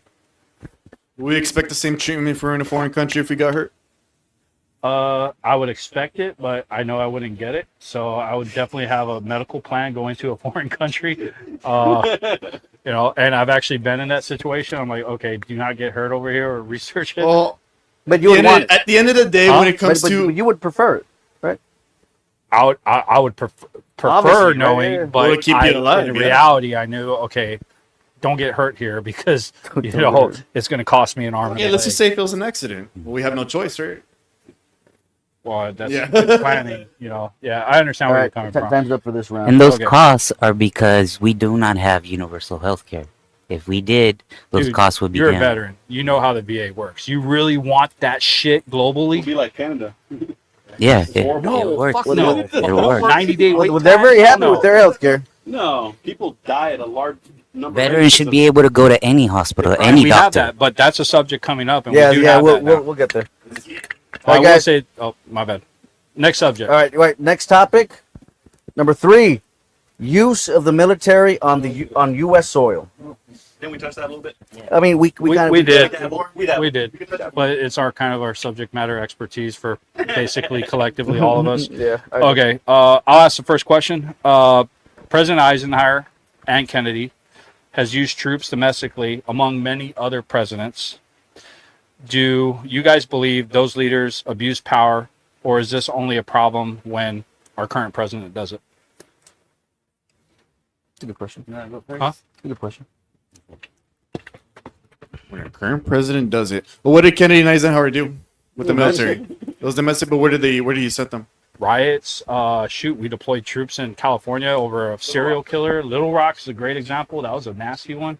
You know, freaking multiple times. And But did Kennedy say it was the red states? There it No, is. this is where this is where I have to go back when it comes to I say reckless leadership. This is when I have to come back when I say reckless leadership, because yes, those past presidents did exactly what Trump is doing right now. You're absolutely right.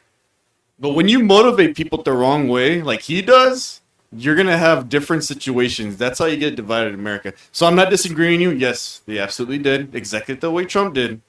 But the way he says it, the way he paints the picture, that's reckless. Okay. And so you're going to piss off the wrong people with that. This is going to shock you guys, but I fully agree with both of you guys that I do not like Trump's rhetoric. I think it's beyond toxic. It's a New York businessman vibe. I'm a business guy. I can't stand New Yorker business guys. They're freaking dirtbags. They call me 20 times a day trying to make me pull an MCA loan. I agree with you guys. His rhetoric is beyond toxic. But the reality is the stuff that that they're arguing against him, in reality, has already been done multiple times. And there's been massive, if we're considering it an abuse of power now, why wasn't it an abuse of power, 3 years ago when we deployed 1,500 troops? But is Chicago really that bad? Has anybody been to Chicago? Yes. Is it really that bad that he Yes. says? What part of Chicago did y'all go to? Dude. Because I went to Chicago and I had a fucking blast. Don't get me wrong, they're alcoholics, but there's things you cannot do. Okay, but don't get me wrong. Right, but Why are you going to look for the bad neighborhoods in a city like It's not that? looking, it's man, like- dude? Yeah, it's just like shit. Because, I mean, when I went, dude, I was expecting what you guys are saying right now. And I didn't see none of that, bro. And I was there for like a week. Well, and that goes back to like when Trump, sent the National Guard to Washington. The Washingtonians themselves. Like, I know, they I've never been to Washington. like 76% of them say we don't want troops here. Apparently, everybody else, every other state has an opinion on how bad Washington is, except Washington, right? And there's second, third tier consequences to that. People weren't going to bars. People weren't going to restaurants. Nobody wants to live in a society where there's fucking troops everywhere, dude. That's not America. I'm sorry, Victor. Yeah. So that's a violation of freedom. What is? Sending troops to police and create a police state. Okay, was it a violation 2 years ago? Was it a violation 8 years ago? Was it a violation Anytime. 12 years ago? Anytime. Okay. It's okay to send the National Guard when there's unrest, okay, and keep people safe. That's what it's intended for. It's a violation to send them in and say, these citizens are your enemies. When you have federal agents that are specifically being targeted and like physically assaulted, do you think that would be justification to activate the National Guard? There's the Insurrection Act of 1807 that allows presidencies to enact. But what's the threshold for an insurrection? Yeah. I don't think Chaos. there is a definition for the Chaos. threshold. Is Oh, it yeah. really But chaos chaos though? could mean anything. Because people are No, just so- protesting. It's Both subjective. foreign and domestic, right? So look, Yeah. so I mean, in my opinion, what I say, if people are threatening ICE agents or whatever, Okay, but how far that's a does- criminal offense. There's police officers. How for far that. does that term And- domestic and- go? and- Perfect Oh, part. yeah. Perfect part because Chicago, yes, Chicago. Officers can't do, or not officers, but federal agents. They're calling the police, or is it Washington? Oh, one of these crazy areas. They keep calling the police because as a federal officer, right? You can't. There's things you can't do. I think right? you're talking about what happened in California. I think it is. Yeah. Things are going down. They're trying to call the police. The mayor and city politicians are like, don't help out. They're telling the police, don't do anything for them. But at the same time, as a federal officer, like, hey, there's certain things you can't do. Personnel crossing, and you see guy driving and kids standing up and outside of their seatbelts. We can't say anything. It's not a federal law not to wear your seatbelt. So Are there's- they identifying themselves as federal officers? they're at the location. No, they're at the compound. They're there. They're seeing things happen, and it's not to them. It's people on people that it's happened to. This person's getting beat up. Like, hey, we know that's wrong, regardless of whatever it is. You can't fight these people are fighting. It's not a federal offense that someone can't fight. We know it's a federal crime, but whatever's happening, they don't want to help out. So chaos is ensuing. What then? How do you fix that?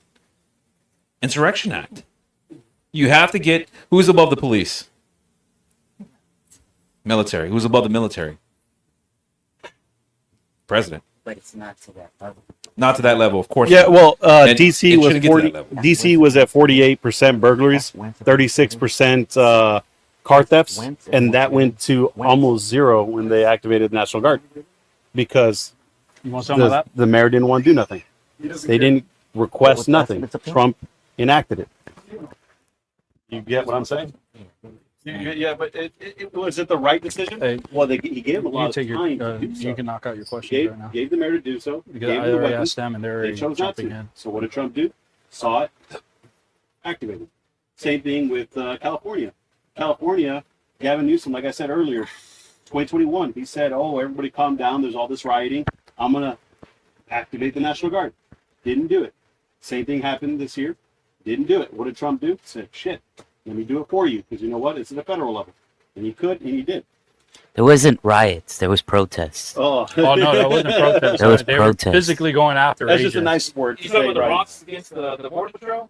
That Those are just nice words, That's but not no. protest. Right, That's, That's not but protest. that's assault. but that's No, they're right. not. But that's those are criminal offenses that can be charged by the police. Yeah, but they're Yeah, but not. they don't. They have their hands tied by local and state authorities. So okay, so if I fact check this right now, you guys are telling me that the state governors are telling their police officers, if our citizens are attacking ICE, do not arrest them. I don't I'm pretty think it sure was up one- at that level. I think it I'm was pretty- down at the mayor level. Yeah, I'm pretty sure one or two sheriff's offices have come out and said, "Yeah, we can't do nothing." And that's not to say that there aren't like some extreme mayors that do this shit, but I feel like you guys are painting it like with a broad brush that like this is just standard procedure, right? And I feel like that vibe or that energy is what then leads to, for the president to, who's watching fucking Fox News at fucking 6:30, right? And fucking Jesse Waters is coming on and he's talking about how terrible California is, and then he's like fucking, he starts fuming and then he wants to send the entire fucking military into California, right? So, I mean, we got to be, especially here ourselves, like we got to be very, very, very, very curious about what's actually really going down, and it's not just bullshit being peddled by the partisan right or the partisan left. I'm not gonna lie. When I saw everything going down in LA, I got kind of excited based off of this Hollywood movie. What was it? Battlefield LA? Yeah. Yeah. For Marines versus Aliens. I'm like, yes, Real life version. You're the problem. No, but as for social media, That was a good movie. That was a good movie. hey, for news, ever since I heard about that, Another one with Kurt Russell. No, no, it's who's that guy? It was a good movie. who is that fucking guy? He comes out a bunch of movies. I It's don't know his fucking name. some crusty ass old staff sergeant Marine freaking leading a bunch of hoo-ahs So as for the news, ever since I heard the Dallas shooting, this is like 2016, 17, I started paying attention more to X and what people put out. Obviously, news that comes out a little bit on there, but I hear like the echoing, and I try to see what's more logical, and then I see videos. If I see it, it could be believed. But as for news, they got their narratives. You know what I'm saying? And that Dallas shooting didn't even come into the news until like 5 hours later after they already got the government. So that's the reason why I pay attention to X, not Twitter. All right, I guess so.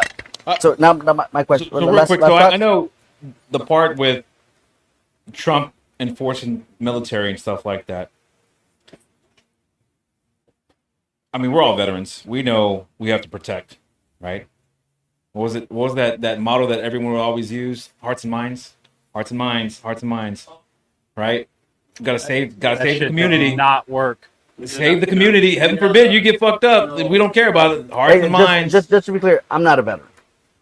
Yeah. So it's just I just You have wanna- the bro I beard, just want to make that clear. Well, I'm trying to help you out, but it's kind of hard. So when it comes to that part, you got to do the hearts and minds here, right? So of course there's gonna be people that are not gonna be okay with it, but the base of it is save the community and save the citizens, right? You're always gonna save the community and save citizens. Which one comes first, community or citizens?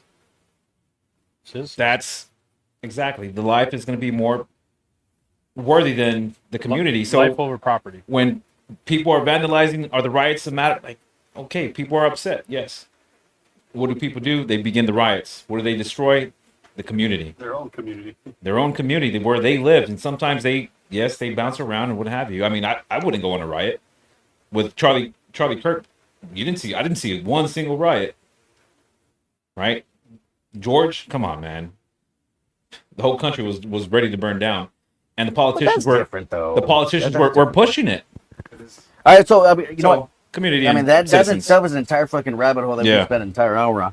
But we got about 10 minutes left in this segment, so I want to ask my question. No. All right. Hypothetically, fuck you. Put yourself back in uniform.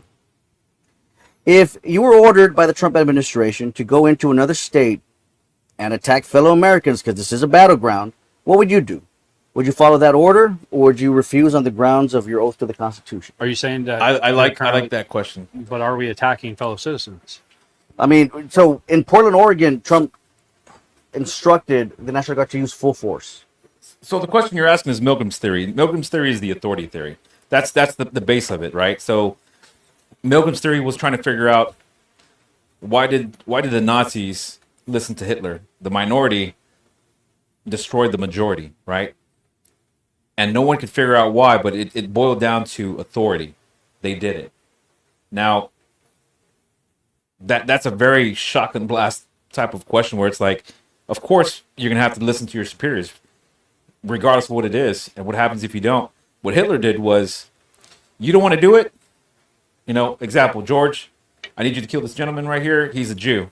You don't do it, that's fine. Guess what? I'm going to kill you. I'm going to kill the guy next to you. Also, I'm going to kill your family and so forth. Concentration camps, just because this guy, this and that. Or you lose your rank, George.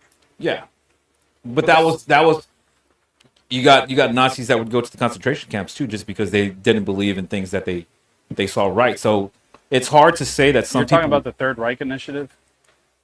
not too sure about that. In this instance, you would be dishonorably discharged. Discharged, Like, yes. It's a felony. Not to and obey, disgrace. not to obey, Yeah, yes. It's So you could choose. I think any veteran, it doesn't fall under, hey, you know what? Because the president said this. No, you feel what's right. It's going to be right or wrong. Period. Ethically, you'll know. And the military, they all talk amongst one another. It's hard to split the military. Like I was saying earlier, everyone in the military, you're not black, you're not white, you're not brown, you're not yellow. You're green. You're that green, the blue, you're the brown. You know, you're the Army, the Navy, and Marines. But everybody makes an oath. Yes. Right. So it's hard to say that we would follow or not follow what Trump says. Ethically, yes, you can. And in the military, you could fact check. You could have the NFG, day one NFG. He could correct the general. Hey, sir, you fucked up. You can't be doing that. I mean, the general's not gonna be like, hey, oh, okay, Good no. point. Yeah, he's like, get the fuck out of here. I mean, I know it says in our general orders, follow lawful orders of those appointed over you, and it has to be a lawful order. So if they, again, I'm not in the military now, but I'm saying, like, if me and him got deployed with our squad and our platoon sergeant said, "Hey, I want you to go in, raid this house," that's a lawful order. I want you to go in, raid this house, and shoot everyone inside. Yeah. Well, no, that's an unlawful order because that's fucking murder. Yeah. So yeah. Do you have another question to cover that one? Because Yes. that one's a good question, but I think as a military you can't. So, I mean, so what I hear from a lot of veterans sometimes is, listen, like, I'm gonna follow orders, right? Yes. Like I have to follow orders. You're a student of history, I can tell. The Nuremberg trials, Okay. I was following orders, was not a defense. Correct. Those motherfuckers got hung, Yep. right? So The authority There- theory. That's exactly what Milgram was following. But it's different from back then to now, because back then, again, the LOW, the law of war, lawful orders, Geneva Convention, all those things came about. exists now, yeah. They exist now, and it's strictly defended. And then we have ROE. I mean, shit, who you were, Cav Scout, you were infantry. You remember Sweatness? Yeah. Or the 5 S's: shout, show, shove, shoot to warn, then shoot to disable. As you have a vehicle barreling towards you with a freaking 500-pound bomb in it. You can't do it. Where I was at, it was kinetic. So it was one. I was there during the Hearts and Minds phase. They're like, do not shoot the Beirut Prince just because they ran through the speed block. So we're like, do I shoot? Do I not shoot? And all of a sudden, pink mist. We're like, fuck, I should have shot. Like, yeah. Yeah. Yep. I got a nice little concussion from that. I should have shot. There's a lot of concussion. So I guess was there a different question you could cover? No. I'm still. I understand what you're saying. Like, hey, the trials and stuff like that. I'm saying the context now is completely different because our guys do go over the LOW, the law of war. They do go over the Geneva Convention, and they. So then do the answer is no, right? For what? The question. Well, it depends on what you're. Okay, if they say, hey, you're going to go into the city, that's a lawful order. So let's narrow this down. You Okay. you go all the way until you know where the threshold should be. So So just to put some meat on the question, Trump just signed an executive order where he basically outlined, and Claudius, if you can look this up, there was an executive order that Trump just signed, where it details what he considers to be left-wing terrorism. Okay, and there's a list of characteristics that basically it sounds like a fucking Democrat. Okay, it sounds like a Democrat. So under this new executive order, if Trump then says, okay, look, Antifa over here, right, and if y'all know history, right? Yeah. Somebody who seeks to do evil and there's an authoritarian isn't going to say, "Hey guys, you guys know that that you guys that dictator that you guys have read about in history, that's me." No. They couch shit in fucking legalese. They couch shit in. I mean, you don't get a notification on your phone and say, "Hey guys, fascism is here," right? It's a process that happens slowly. That in that process is executive orders like that. I believe that. Just making basic Democrat left positions, something that the FBI can now go after. Right? Okay, so let's just say there's a protest, right? It's Antifa. And some guys are rioting and some guys are peaceful. But now it's classified as terrorism. Donald Trump sends the order, take these people out, use full force. Even if me and him went downrange and are like, hey, there's terrorists in that building, it doesn't give us free reign to bomb the shit out of that building. Even if the president says, yeah, we still have to follow the ROE, we still have to follow the LOW, we still have to follow Geneva Convention. Just because, oh, hey, there's terrorists here, we still have to do sensitive site exploitation. We still have to do the, I forgot, what's the term for civilian casualty, CCR, civilian casualty report assessment, CCRA. We still have to do all that. Yeah. Yeah, we still have to do all that stuff.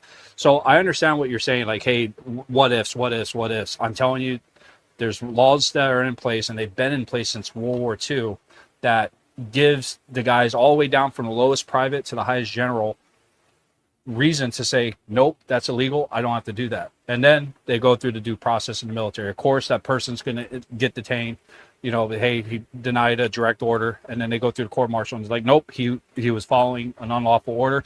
And we've had multiple cases of this. What's his name? The Navy SEAL, Eddie Gallagher. He got acquitted, of course, in the court. That's why there's UCMJ, Yeah. basically. So There's military law. So the answer is no. The answer is no. Okay. Yeah. All right. I mean, that's Unequivocally that no. is my question. Yeah, but you can deploy troops. You know, think the troops need to deploy there? No, my personal opinion, no. Is it legal? Yeah, he has the right to do that. Eddie Gallagher, is that the guy that Navy SEAL. that he was accused of committing war crimes? Yeah, That his own platoon soldier said that he was a piece of shit. yeah. Well, it was like 3 of his team members. Yeah. Was That- that that- was he the was- guy that just executed people? Right? That was the accusation, but he went through the UCMJ Yeah. process. They And found it and unfounded. if I'm correct about that one, Pete Hegseth was supporting him the entire way. yes, even but though he got acquitted and he got proven innocent when all the information finally came out. proven innocent or pardoned. Wait, was it pardoned or innocent? I think. Oh yeah, I think he got pardoned. So he wasn't proven innocent. He got Well, I know pardoned. there was that one LT from the Marine Corps that got, from the Army that got pardoned by Trump. I'm sorry. Which one? It was the one that he gave the order for the gunner.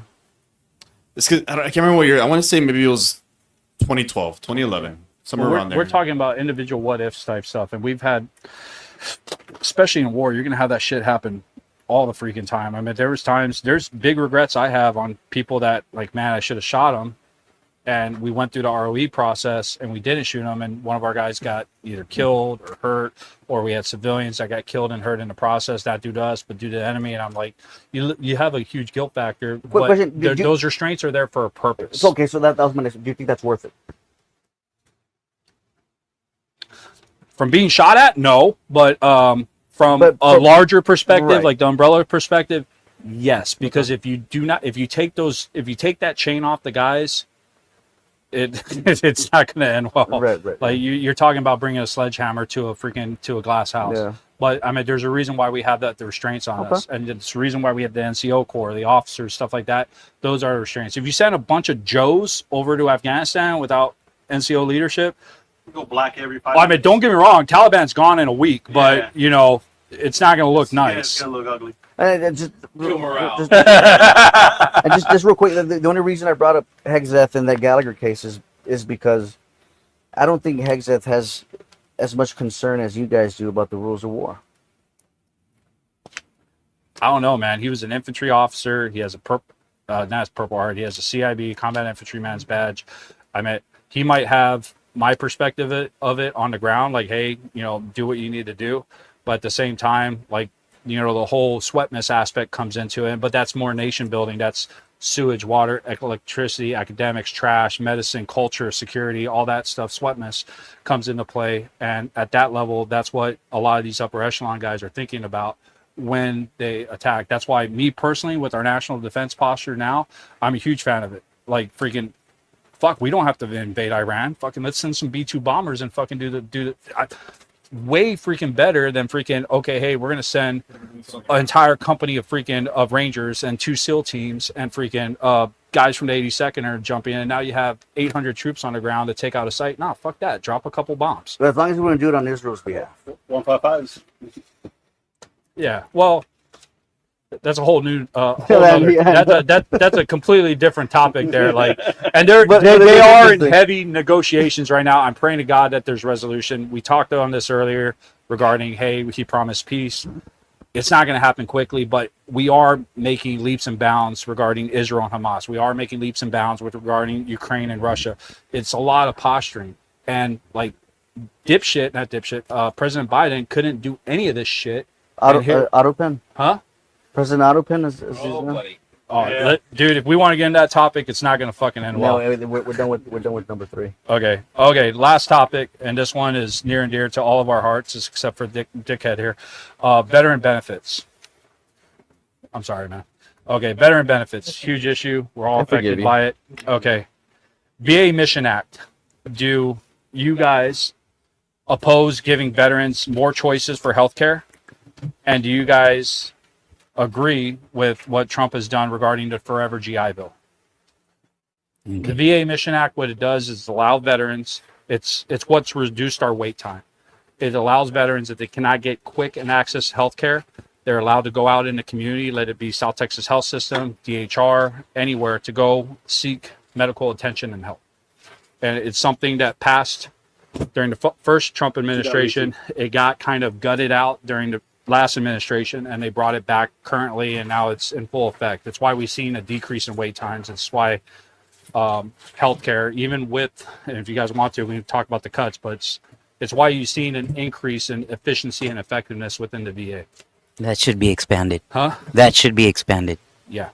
Well, it is expected. The problem is it got gutted. Like, we had it, they took it away, and now we're full force in it again. I think that's just common sense. It needs to be expanded, no matter who's in power. I'm all for it 100%. Okay. Well, Absolutely. I mean, just so you guys know, that's a huge Trump initiative. That was one of his cornerstone things before in his previous administration, and it's a cornerstone thing now. If it wasn't for the current situation that we have with not the lockdown, but the shutdown and stuff, the extension of that bill should have been passed this coming November 11th. Now it's probably not going to be that. Now it's going to be pushed to January, because what they're doing is solidifying the VA Mission Act. That's Republican legislation, man. I did like the GI Bill, the Forever GI Bill one. That one's a plus because I actually still have like 8 months on my GI Bill I have not used. For those of you that are watching Yeah, that you- don't you understand still got it, what bro. the Forever GI Bill was, the GI Bill, once you got out of service, you can only use it for 15 years. So say you got out of the military and you didn't go use the GI Bill, you went to go work for the post office or become a professional janitor. I'm saying that. You can use it. So what the Forever GI Bill does, it extends that It's an easy in gig. perpetuity. So veterans can now access their educational benefits, and not just access it, but they can give it to their kids. Like, I'm done. I'm 40-some years old. I'm done with school. I'm not going back there. But now I have the opportunity as a veteran to use my GI Bill that I paid for, that wasn't given to me. I literally had to pay for. You remember the checks that you got? Freaking like, what the hell? Why are they pulling this out every paycheck? You actually pay for it. Now it goes back out, and you can use it for your kids. Dude, that is like one of our greatest benefits as veterans, is that GI Bill. And them expanding it to the Forever GI Bill has been absolutely amazing. I'm looking forward to give it to my daughter. Yeah. 100%, man. How much that was?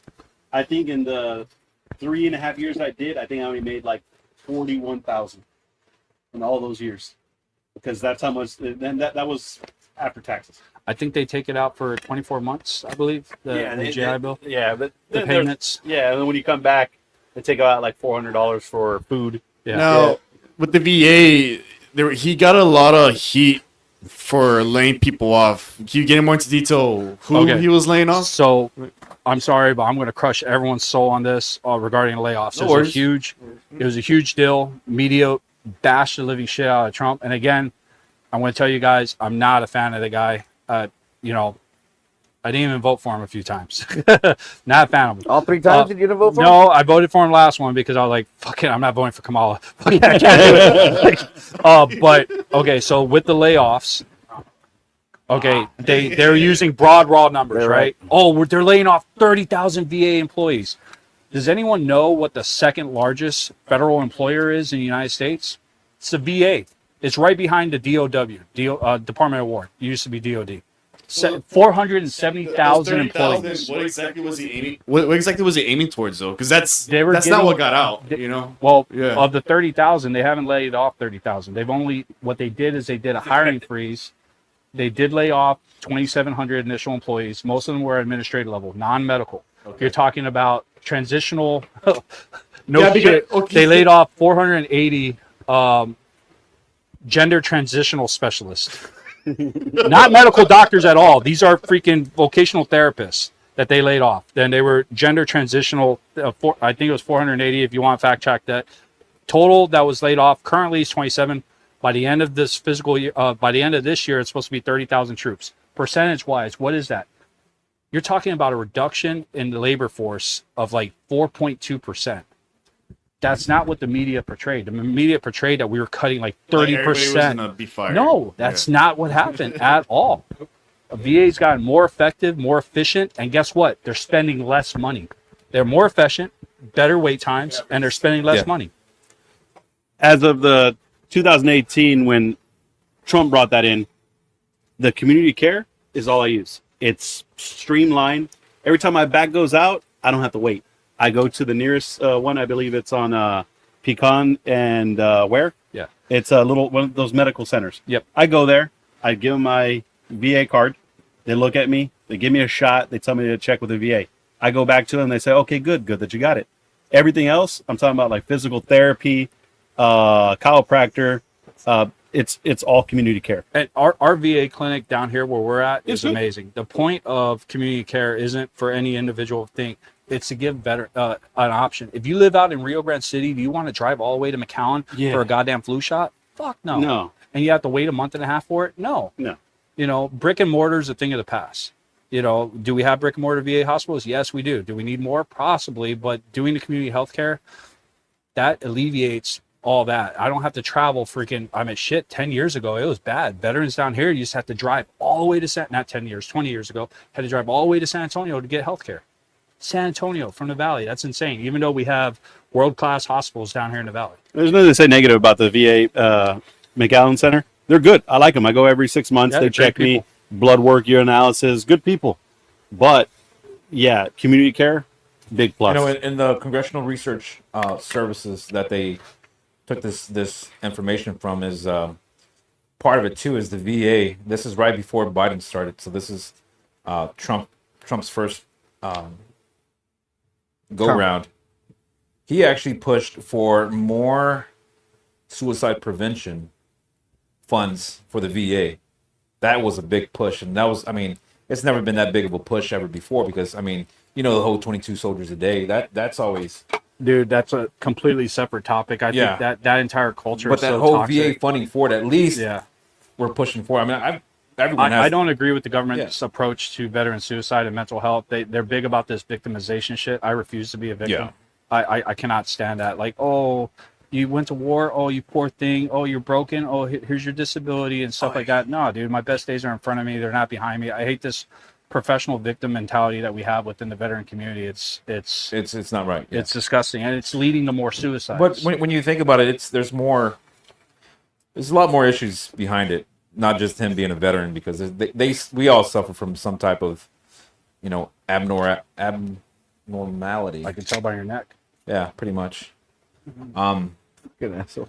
I don't want to get too dark on this conversation, man. Bro, I'm gonna beat This your guy's ass on his one like day. 8 I'm just gonna beat the cigarettes. shit out of you when it just Hey, dude, if you you're want gonna to get 5x5 with a big old black eye. Like you'll half of win, this, but you'll need long-term therapy for what I'm going to do to you. Bro, I'll just Long-term punch you on the neck. mental therapy. hate crime. All right, guys, we got about 10 minutes left in this segment. So here's my question. Yeah.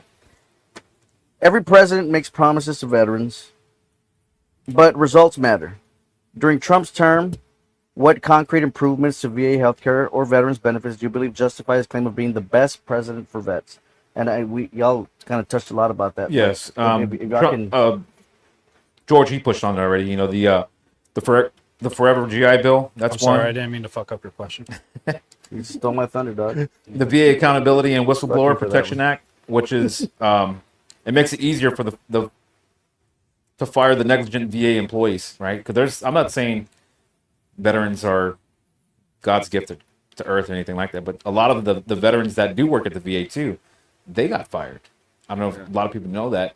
And there's one person in particular. When I would go to the VA, they were the phlebotomist there, and I always talk to them like, "Hey, what's up?" Like, "Hey, man, it seems kind of quiet. What happened?" "Oh, dude, they got rid of X, Y, and Z amount of people." And when I was talking to her about it, they're the ones who draw my blood and stuff, and hell, we got time to talk, And she was saying like, "Yeah, dude, as a matter of fact, this person got laid off, biggest shit bag ever." Like, really? And she's like, "You want to know something crazy? Veteran." I can see that. Yeah, it's crazy. Not that great. I know there's some veterans, they don't do much. We do eat our own in our community. Like, Yeah. I've seen, granted, Tim Kennedy overspoke and stuff like that, but man, we're more savage against our own community than we are against civilians. Yeah. For real. You make a false claim about your service, you're going to get massacred. And that's the same thing, we were discussing earlier, where it's like, it's hard to not police up someone. If George is fucking up, hey George, you're fucking up. This is what it's like. You've been fucking up all night, period. George. You know, him being at 5x5, even if I work there and I whatever clean tables or whatever, I could sit there and still tell him, hey George, you're fucking up. Not really. I might get fired. But in the military, it's just that ethic. Check. You know, it's that ethic that holds true. It's just a gut check. You know what I'm saying? Like, hey, you're fucking up. You know. Just to be clear, the VA Mission Act that we were talking about isn't just a Republican bill. It is a bipartisan bill. Yes. I wish we would have more of that. We have one coming up in November. I hope, or hopefully in November, we'll see what's going on with the lockdown. But hopefully, when they expand that, hopefully it looks like a pretty damn clean bill. There was some people trying to put a sunset provision on a couple of things. Sunset provisions are freaking horrible. Yeah, it's a cop out. Like, oh, we'll deal with it for 5 years, and then it'll have to come back up again. And or it'll sunset right around the time where that person is leaving office. Yeah, Texas is notorious for doing that shit. Yeah. But hopefully it passes, and hopefully it's bipartisan. I believe there are several Democrats co-sponsoring it and several Republicans. It should be a bipartisan bill, but with how divided the nation is right now and how divided the country is, and even like us, our veteran community, I'm holding my breath that it will pass because it's going to benefit our community greatly. Is the expansion on that Mission Act. Speaking of that, about the veteran community, do you think the healthcare alone? You think it's a lot stronger than it was 30 years ago? Yeah. Yes. Way stronger. Jesus, 30 years ago? Because that's something nobody talks about. Because 30 years ago, you never heard of the fucking VA at all, even as a little kid. Dude, not even 30 years ago. Dude. Back when I got out, 2010, I would go to the little outpatient clinic they had on Hack. Like when you had a guy who was in OF1 and then got out right after, dude, he didn't get shit, man. If you're a veteran down here from GWAT and OEF1, you were driving up to fucking San Antonio for healthcare. Because they didn't know, dude, not even like if they went to get a job, they didn't know how to handle the situation. They wouldn't hire them just because they were a fucking veteran benefit. Gilbert, last thoughts, and then we'll do audience questions, all right? Two things. I did get lucky. I did have my medical packet about this thick, maybe a little bit thicker. Oh, and I got lucky. No, dude, you should have seen it. Medics, I knew all three of them. One of them, he shot in the neck out of his hip, survived, good stuff, good guy. But the medics that I was with that rotated out of him, just as good, and they documented everything.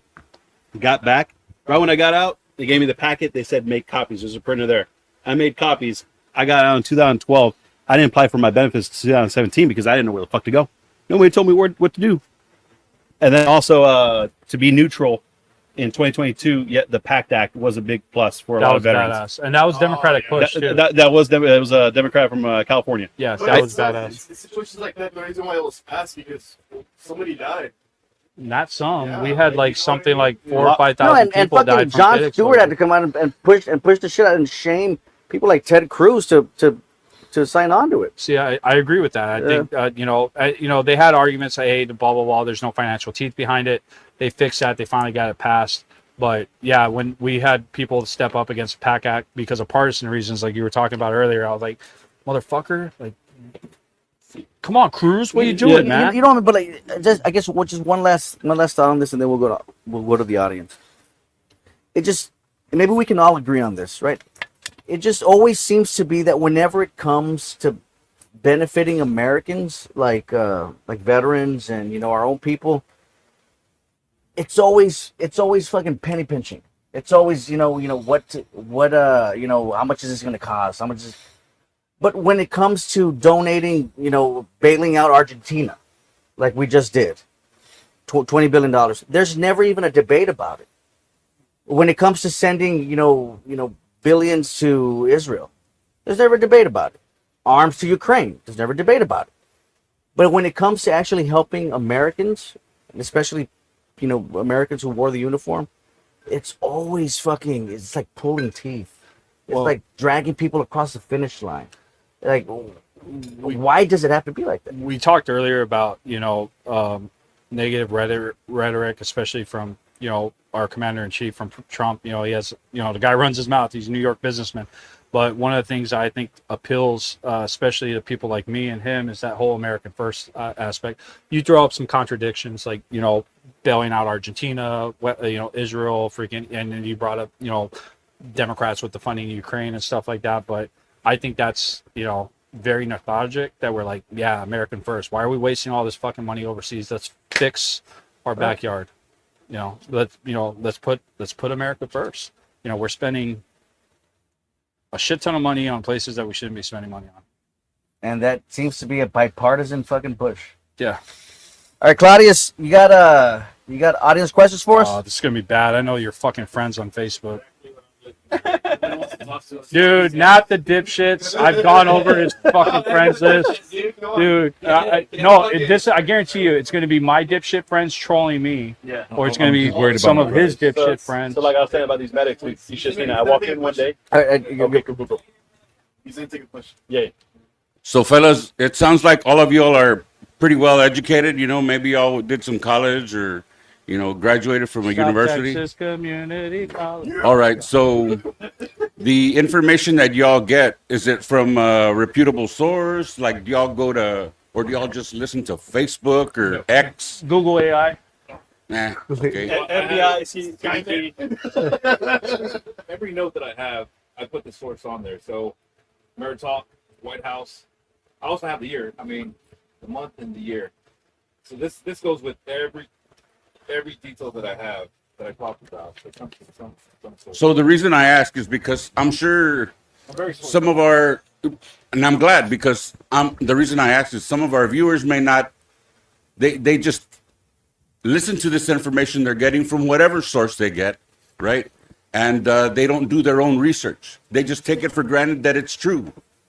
Well, it's headline snipping, and that's what a lot of people do on both sides, Republican and Democrats. Like they push, you know, it's called the battle of narrative, and this has been going on for a while. This started definitely. back in, I mean, it's been going on for a while. But you have battle of narrative, you have headline snips, and you know, I've done it to you before in comments. You're like, look at this article. I'm like, and I was like, bitch, you didn't even read your own article, and I fucking cite your own article with the quote in there, like motherfucker. In all fairness, and then read the article, and I come to the conclusion that I was absolutely right about it. But when we got No, that's not what happened. when we got stations like Fox News where almost everything they say is false, you know, we definitely got to do our research. Correct. Right? And so, You can say the same for CNN. Yeah, I well, use- Classified News Network, I mean, back when I was in the service, I did 11 years in the Air Force. And so when you say that Biden did nothing, he expanded service for people that had cancer. The PACT So Act. I call bullshit that he didn't do anything. No, we were talking about the PACT Act, the 2022. Well, he Yeah. did do PACT Act, right? Yeah. I'm glad. We Yeah, spoke about but our wait times actually increased.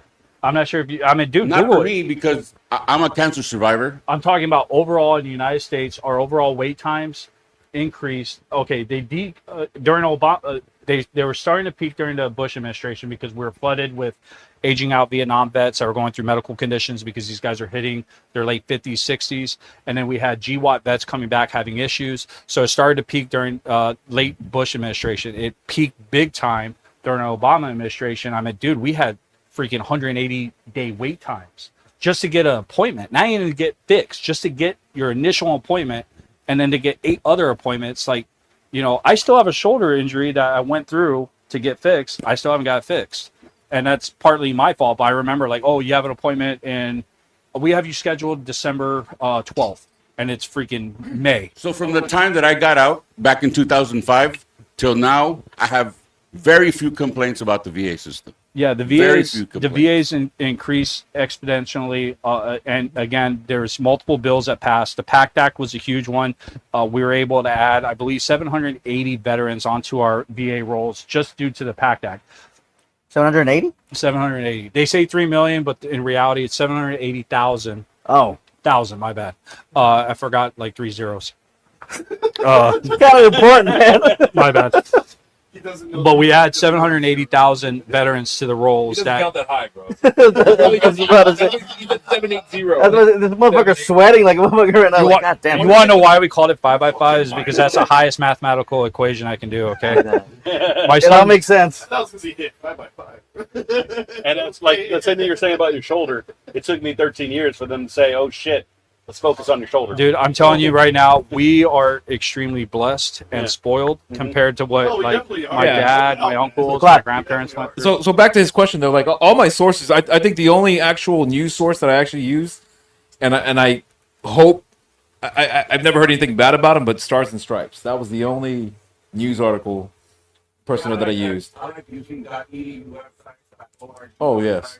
You know, very I try not to use the Govs. The Govs are hard. Not gonna to ly, use. Bobby, but when you said earlier the WhiteHouse.gov, I'm like, hey, listen. I know. I used to. Come on, man.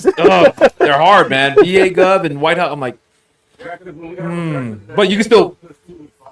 What do you think? What do you think? You like him? You like it? Yes. Yeah. Candyman. Yeah. Hey, I know, come on, man. There has to be some good questions on there. I smoke them fast. Yeah, I know you're smiling over there because there were some fucked up ones, right? Right? Just take the AM box. Like, why are George's nipples so hard? Like, shit like that. Fuckers. 30 minutes.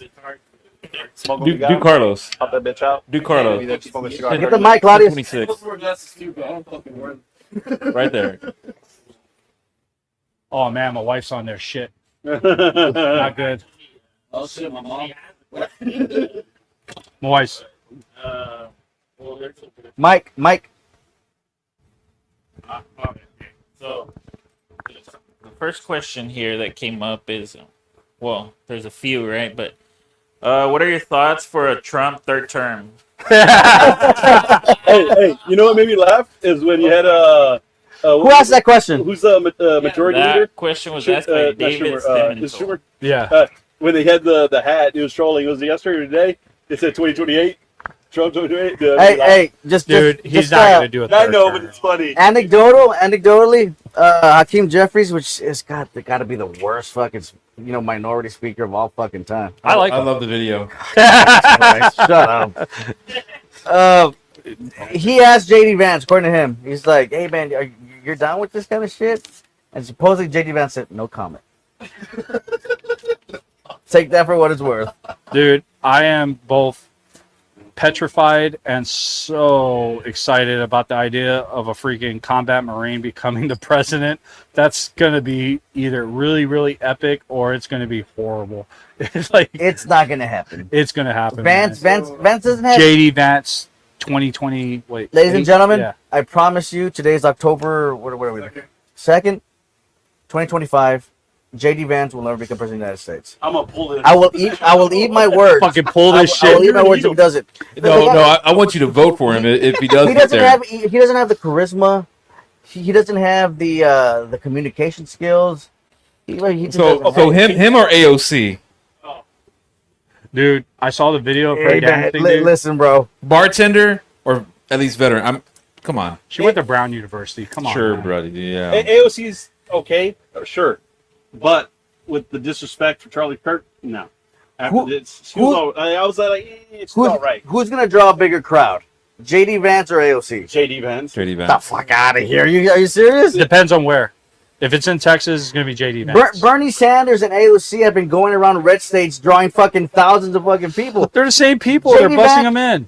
JD Vance can't even get 15 people in a red state. Dude, Bernie is just as Bernie. Weekend at Bernie's the whole way. Listen, Bernie Sanders, whether you like him or not, the most popular politician in America, Yeah. Oh, watch this. hands down. Bernie Sanders came. How do you guys explain that? It's because of that stupid fucking sparrow that No, fell up that's on not- his it's a podium. bull. That's the only I don't- reason. He came, supported Michelle Vallejo. Is that her name? The one that was going against Monica de la Cruz. I'm a good friend with her. She's actually badass. Who? Michelle Vallejo. Really? She and she dude. got support from Bernie Sanders, and that didn't work out for her. I mean, Yeah. it's not going to work out all the time. Yeah, it depends on the area Plus, you're like, in, man. 90% But I'll tell you this: like the way people portray people online is completely different than what they are in reality. Nah. Like, dude, I met her. She is a sweetheart. I'm pretty sure she Her would have been good for the community. Her fiance is one of my close friends, and he's a combat vet, like a serious combat vet. Like, I don't agree with her on her politics, but as a person, she's fucking badass. The same reason why I like Vicente Gonzalez and Henry Cuellar. They're They're good. I like them. They're all right. Were they good for the post office? Yeah. I'm not gonna lie. I have personal grudges with Vicente Gonzalez when they because one of the biggest issues is veterans that got deported, and so when we were pushing to get there was a group of us that were pushing him to push legislation to legalize and the American Reappropriation Act to get guys in, and we set them up. We're like, hey, this is gonna be a bipartisan bill. We got One-Eyed Willie out of Houston, Dan Crenshaw, to sign on it. One-Eyed Willie. We got all these other guys that said that, have them bring it to our office. We'll co-sign it. One-Eyed Willie. What did he do? He took it to freaking Nancy's office. They freaking porked it up. They made it a partisan bill, and they fucking killed it intentionally. I was so agitated by that. Dude, this is a badass legislation, and you purposely fucked it up. I have personal grudges. If I was in there, what would have been with Flores? What? What? Who? What's her name? Is it Flores? What's Myra? Myra? What's last name? Oh, Myra. Yeah. Myra Flores. Yeah, she's good. Yeah. I would have voted for her if I was like her. So I'm running against Vicente. Huh? I'm running against Vicente. You're running for office? Yeah. Really? Yeah. Dude, Yeah, I'm auditioning you. I didn't know that. You need to fix that fucking mustache, bro. I didn't know that, dude. That's badass. Yeah, no. Well, best of luck, man. With that, that's an issue that's dear and near to my heart. Because his father, for example, and freaking a bunch of friends of mine, they came over here back in the day. They weren't legal. They served in the military. For whatever reason, they got fucking stupid with their paperwork, even though there was a streamlined system in the military at the time. But you know how it is. It's a thing. So doing that reappropriation act, because a lot of these guys are deported with DUIs and stuff. And don't get me wrong, I'm anti-illegal immigration. You served in the military, you should be a U.S. citizen, instant. The second you finish your term, boom, as long as automatically. Yeah. I think there should be like deep down. I thought about a lot of that dude, stuff. we had a lot of people that we went to high school with that fit this bill, bro. So even here's another side topic I was going to say too. The whole deporting all these millions and millions of personnel, right? One, do I agree with it? No. Do I think they should have been vetted? Oh yeah, absolutely, vet them. I think personally, if they create a new visa, strictly saying, hey, you know what, get this visa, but you have to get vetted, right? Go through, what have you, lock out everyone that's not here. So whoever's here, run those visas through them, and guess what? It's not the luck of the draw. It's just, hey, you were actually a shitty person, so you get deported. Sorry, you don't get your visa, and allow some type of fallback for them to stay and work the jobs that Americans don't work. Yes, there's H-2Bs and stuff like that to go pull, vegetables and what have you. Yeah, that's a whole different set of visas, right? But what I'm saying is the other visa guys, because those guys, man, it's so much information. So, they should create another visa for these one set of people that are here illegally. All right, get vetted. That's it. Lock it out. So we talked on it earlier in the conversation like an hour ago. But I have friends, not going to give names, but they're up there on the policy side. You'll never see them in front of a camera. They're in the policy side up there. And when I talked about that three-pronged solution to America's immigration problem, snippet this. I'm telling you, there's going to be, if we can get Congress in line, and that's another freaking issue, there's going to be a streamlined legal immigration system right around the corner. Like I'm talking about how it should have been back in the 80s, 90s, 2000s, like freaking where you're not waiting, freaking like your family how many years? 7 years? No, it took them.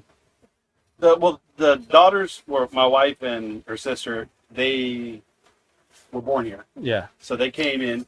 I don't think you have the fucking mic, asshole. Oh yeah, that's the thing. I hope they hear me.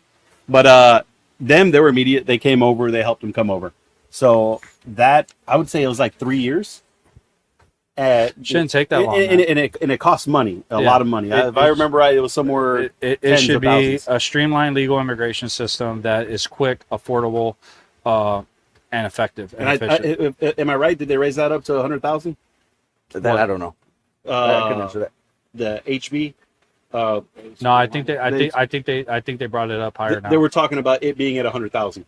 I think they increased it because of the labor shortage we have right now. Yeah. Okay. Claudius, question. Hurry up before Robert gets back. And from who?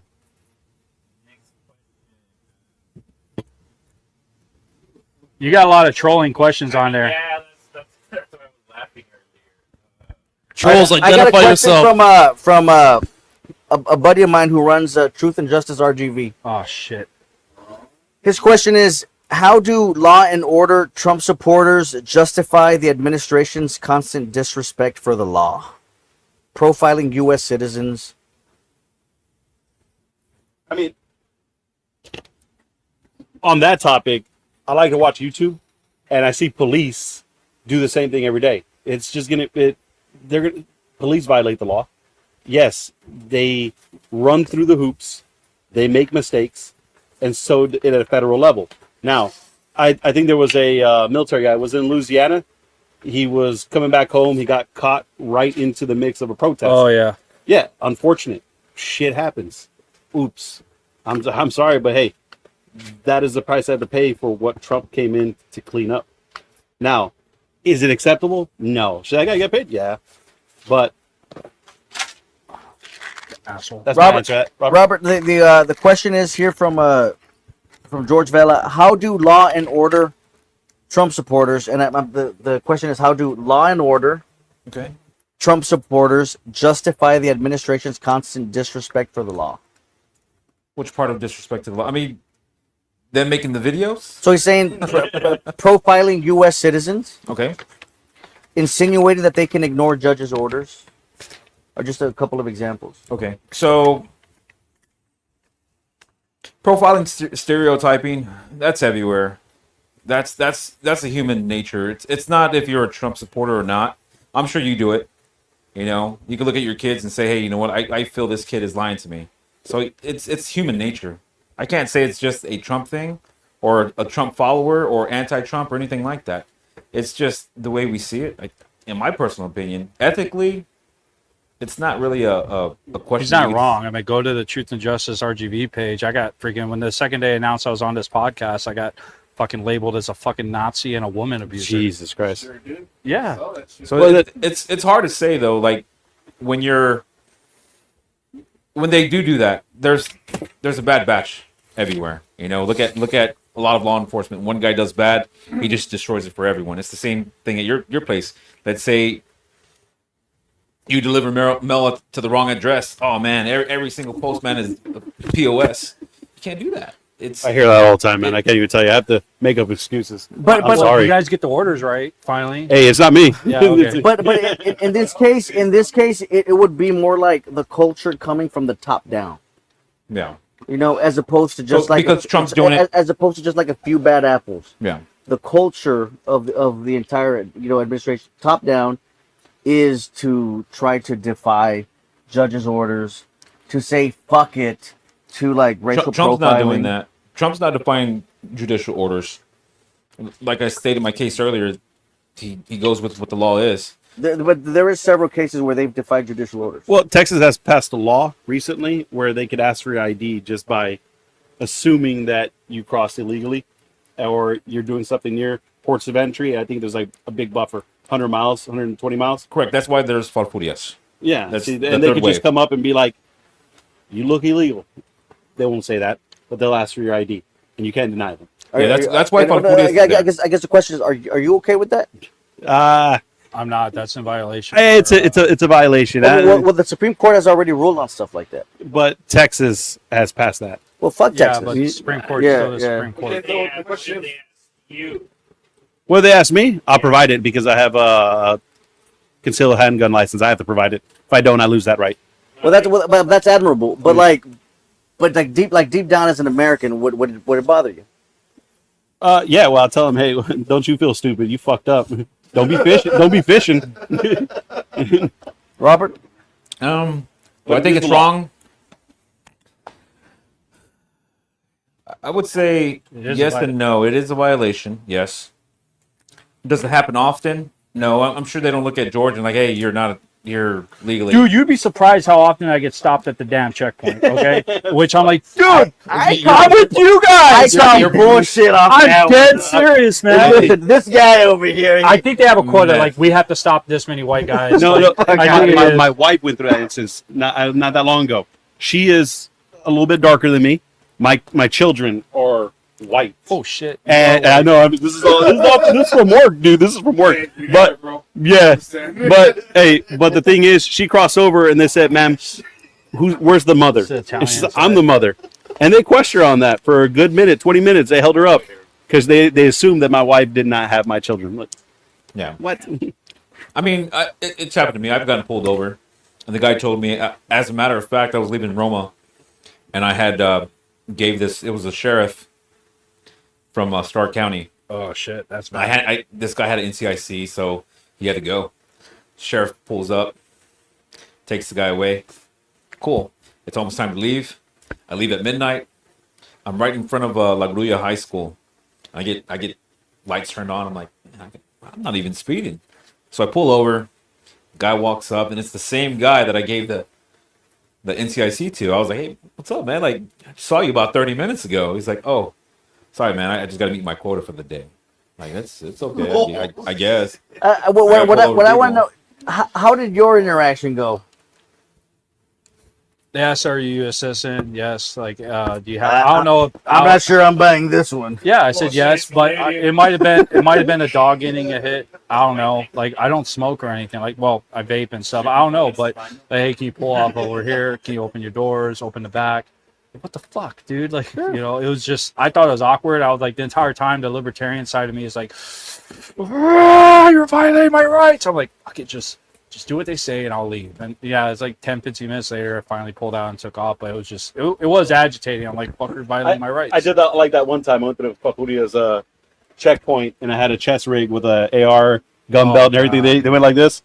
Hey, you good? Dude, you're good. I almost got a felony in freaking New York, active duty, because I had military, the shitty ass freaking mil-spec mags, not even my good ones. My mag pulls were back on post in my housing, but I had went to the range with the mil-spec mags. Yeah, dude, they were gonna freaking hit me with a felony charge. Yeah, you got to lock that stuff up. Yeah, you got to lock it up when you're just to add to it a little bit. George is adding to his question. He goes, several U.S. citizens have been temporarily detained without cause or forced to prove their citizenship just because of their skin color. It happened actually here in La Pulga. Okay, so 7 U.S. citizens. Should we stop the entire process that we have right now? No. You know, that's the question. Like, what's our intent here? Decentivize illegal immigration, secure the border. There are going to be fuck ups. Doesn't matter. There's never going to be a clean operation. Have you ever had a clean military operation from start to finish? No. It's called Murphy's Law. No. What about the but the repeated fuck ups? So like for example, the 4-year-old American girl that had cancer, that got deported to Mexico. She wasn't deported. She was deported. Talking about the one with her mom? Yeah.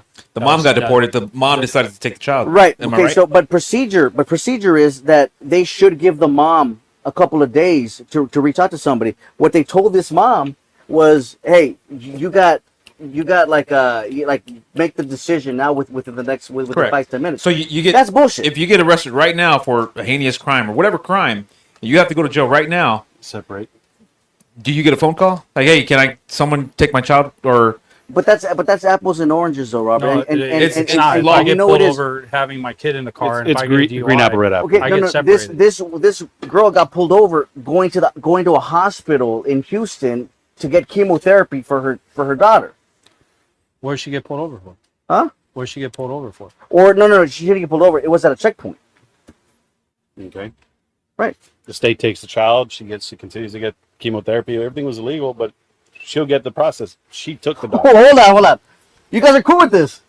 yeah, It's dude, it's the system. It's the system, yeah. I mean, if I get pulled over right now, No. But what I'm saying is, it's not the system because the system rules say, okay, look. So it's okay. You wait. You have 24 hours, according to the system, to find somebody, a guardian, a relative who She wasn't deported in 24 hours. Who is in the State? She was deported right away. no, she didn't. it doesn't happen that way. It takes time. Okay, so the story became a story because it happened that way. Again, you're headline snipping. Freaking No, Claudius, How many days was it? It was 3 days, wasn't it? It takes a few days. It takes a few days. No. Takes- Okay, it should take a few days. It does. Correct, Take it does a few take days. But in this case, it didn't. It's not like they had a plane waiting for her and they brought her I'm very back and curious on fly how her many right days over. it took. Right. Okay. So, and that's why this became a story because as the story goes, It was a heartthrob story. I'm not sure if it was. Yeah, it was good for was a show, PR but the story. thing is, here it is. I mean, look, every story is an emotional story. Gaza, that's an emotional story. Every story is an emotional story. That's not an argument. Where was the lady from? I don't know, but she was on the way to Houston. No, where was she? Like, what country was she from? I think Mexico. Mexico? Yeah. Here's the thing: state takes a child, continues to get chemotherapy from the state. It works federally, state. It doesn't matter. But the thing is, she came here illegally. I don't know what more. No, but the daughter's an American citizen. Okay, cool. So, But why Okay, didn't- cool. Why didn't she just So- get her papers, work that out? In the meantime, doing that instead, she just came here illegally, right? so let me ask you this. No, My dad, no. That's not the problem. The problem here is what he's saying is like you separated the mom from the child. That was the mother's decision to either keep the child or give the child over to a family member. If family member can't find them, CPS will get involved. Yeah. And then they'll find the family, and the treatment will continue. The mother decided, no, my daughter's staying with me. And that's selfish. Because because in this case, ICE or CBP did not give her the what was what she should have gotten according to procedure, the amount of time to be able to find a guardian. so yes and no. So there's In this Law, case, lawfully, there's a thing called you get an ER, right? An ER is expedited removal. You're deported right now. So example, there's different ways to do an ER. So let's say we're at the bridge, you're crossing, right? And I don't know, you're trying to smuggle something. You're trying to smuggle, and it's not drugs. It's just you're trying to something. Just three 12-packs of beer. something. Something that is not that big. You're trying to bring Ritalin in, right? Or better example. This girl crosses, right? She's 18 years old. She's pregnant. She's coming with this nurse. The guy's 54. She's 18, right? Come to find out, the guy's gonna rape her with Ritalin, right? But I told her, I was like, dude, you're pregnant. What the hell are you doing? This is prostitution. It's given. I don't know a single 54-year-old man that has an 18-year-old friend, female. Come on. You look at his bag. He had condoms, gels, jellies, all types of things, right? Now, what can I do? I can't say, oh, I'm just going to take away your visa. No, I have to do an ER. You're out right now, period. But there's also stipulations with it. It has to be within a certain mileage. It has to be within a certain amount of days or time frame, right? So it wasn't that she was, certain aspects play the factor where you have to look at the whole story. So George is correct. You're nitpicking parts of it, and I get it. Well, we don't know the full story. I mean, I could be. Claudius, do you have the facts? What? Come on. Give it. Can Don't cite the Guardian. microphone? The fucking Guardian. Jesus Christ. That's like me citing Fox News on BH stat. No, the Guardian's legit. So the family, so here, What was her name? it just says a 10-year-old child, a 10-year-old girl with brain cancer. They were stopped at an immigration point in Texas while traveling to Houston for the girl's cancer treatment.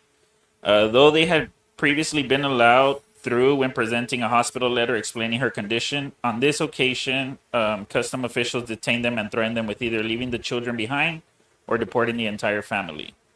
The complaint asserts that the child was denied urgent medical care despite her surgery and condition. She was forced to sleep in a cell in poor conditions while recovering, and due process rights were violated. The family states they were not allowed meaningful access to legal counsel nor to contest their removal. They're all. I read that. I read that article. There's an update to it though. What's the update? March 12th. Yeah. That's an update. This is a March because that happened in February. That's NBC. If you like NBC, She happened in February. it happened in February. It said It was right at the that's start. update March. March 12th. No, it wasn't March 12th. Let me see. So a family that was deported to Mexico hopes they can find a way to return to the U.S. and ensure their 10-year-old daughter, who is a U.S. citizen, can continue her brain cancer treatment. Immigration authorities removed the girl and 4 of her American siblings from Texas on February 4th when they deported their undocumented parents. The family ordeal began last month when they were rushing from Rio Grande City, where they lived. So they lived in Rio Grande City, to Houston, where their daughter's specialist doctors are based for an emergency medical checkup. The parents had done the trip at least 5 other times in the past, passing through an immigration checkpoint every time. It's a long. Passing through an immigration checkpoint every time without any issue. According to attorney Danny Woodward from the Texas Civil Rights Project, a legal advocacy and litigation organization representing the family. In previous occasions, the parents showed letters from their doctors and lawyers to the officers at the checkpoint to get through. But in early February, the letters weren't enough. When they stopped at the checkpoint, they were arrested after parents were unable to show legal immigration documentation. They were probably told to update the paperwork to probably exit, because you have to exit. Now that's she was probably overstaying her visa or her humanitarian. Either way, she's already in the wrong. And it tells you there too. Example, let's say, it's always an easy topic to bring up my dad, right? So let's say my grandmother passes away, right? My dad being the child, my dad being deported, can he come and at least to the funeral, right? Now, you only get one humanitarian, that's it. One in your life, and that's all you get, brother. That's you pick one. You see her when she's alive, right before she dies, or you could go see her at the funeral. Now, on top of it, there's all other speculations too. Have you ever had a visa before? Have you ever gotten deported? Have you ever gotten ER'd? A lot of things tack in. So was it right? There was probably structures already in place where it's like, hey, these are the laws. You can't bend because a person has brain cancer compared to this person or that person, because then everyone's going to be different. It's across the board. As a parent, you have to do the same thing, right? If you give child A $10, guess what? You can't give child B $5, and then child 3 $1. I mean, we do, but here's my issue: is that they're bringing up pinpoint issues, like single occurrences, to try to bring down the whole system for hundreds and hundreds of thousands of people. No, but no. That's not what we're doing.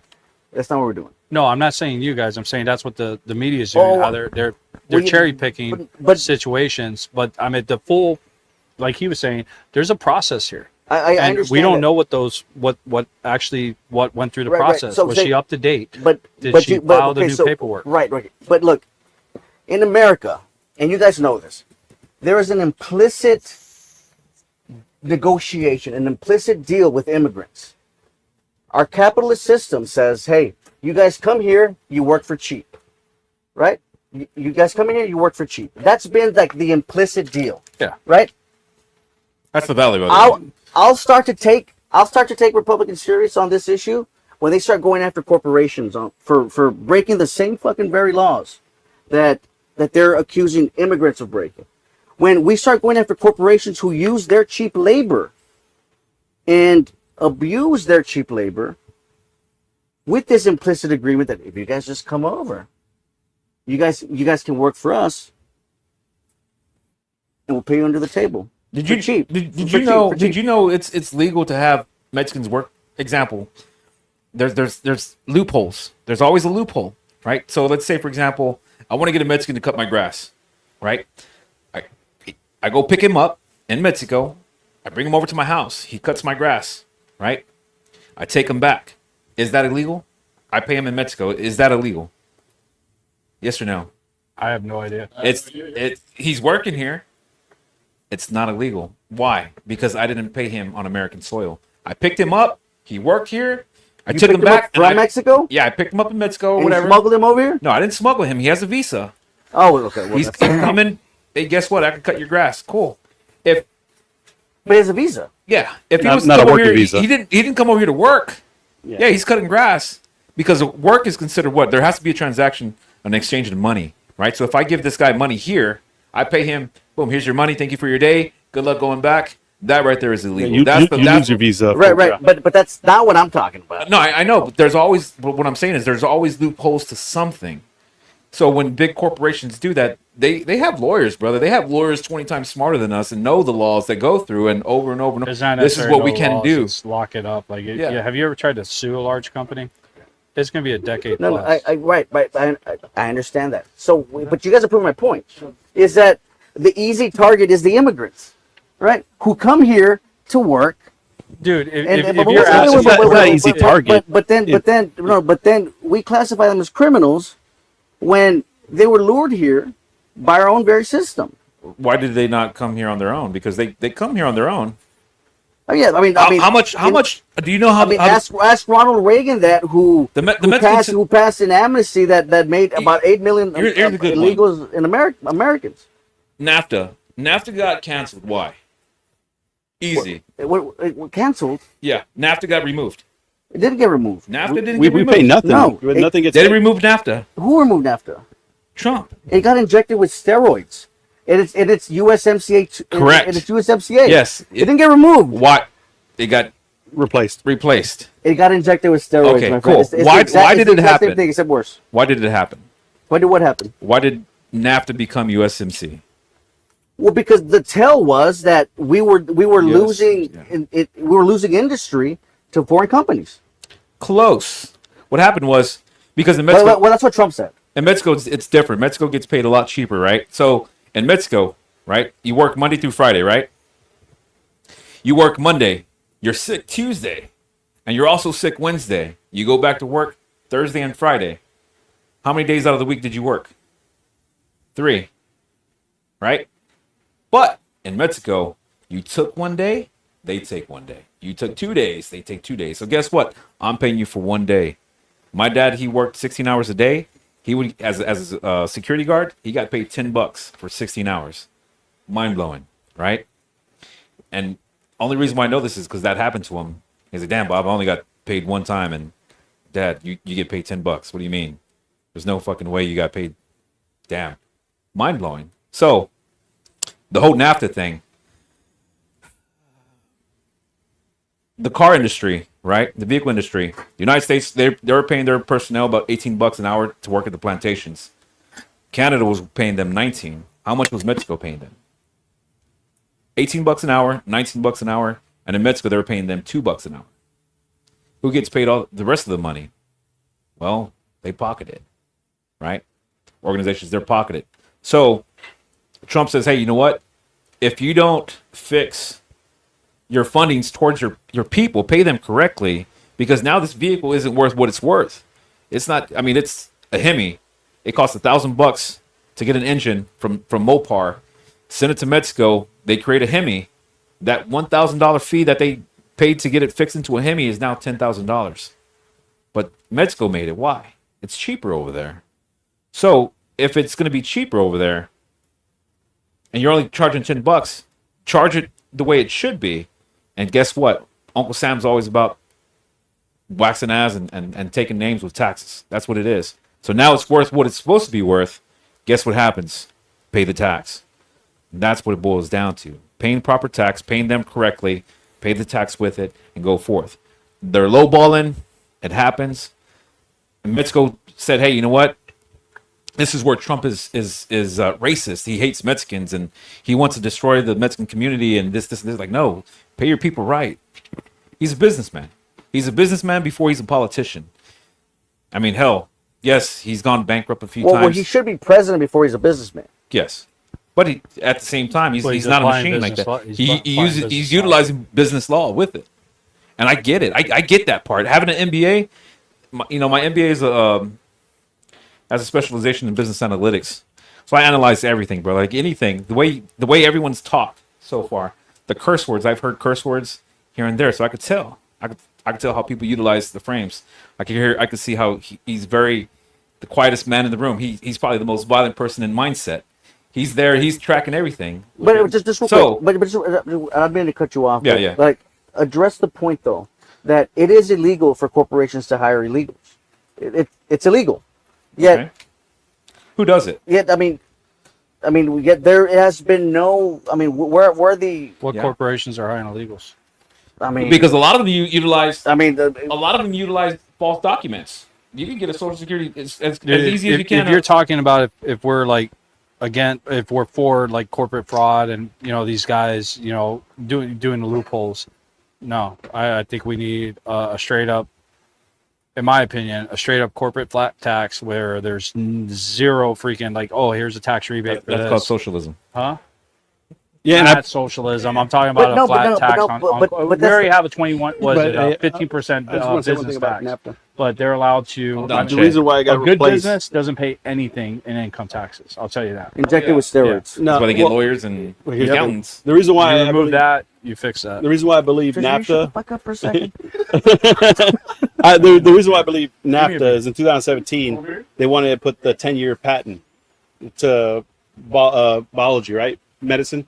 They wanted to patent it, keep it here. The reason why he changed it in 2020 was because they could add that 10 years. That's the only reason why. It's because stuff that was bleeding edge, which was here in the United States, that people invest hundreds of millions in corporations, well, Mexico would get it for free. Yeah. That's the reason why it was injected with steroids. All it was they put that 10-year minimum. And you know what's crazy is when I was in my undergrad, there was an introduction to business class, and my professor, she brought up NAFTA, and dude, we talked about NAFTA for about 20 minutes. And I shit you not, she barely knew anything about it. And I was like, explaining to her how it works, what it's about, how it's going. Like, how does this lady not understand how NAFTA truly is? And I'm, once I was done explaining things, the guys next to me like, hey, bro, like, you know more about NAFTA than the professor. Like, what the fuck? Why? And I mean, that was 2019. What college? UTRGV. Oh. So We getting good audience questions that aren't troll based. Freaking Neanderthals. Can you see up on there? I can see. I can't see. I got contacts. I can't see. Here we go. I envy you for having good vision, bro. Oh, my hearing is freaking shot, but I could see for miles. All I see is Trump Yeah, third I'm term. supposed- That's funny. I'm That supposed guy to up have there. So here's my brother. That's your brother? So let's no, my brother's Chuck, right? So here we go. My wife's on there. What was constitutional about encouraging an insurrection as a federal agent? Are you talking about where they opened up all the gates and let them walk in, and then they trapped them? Only person that died was Ashley Babbitt.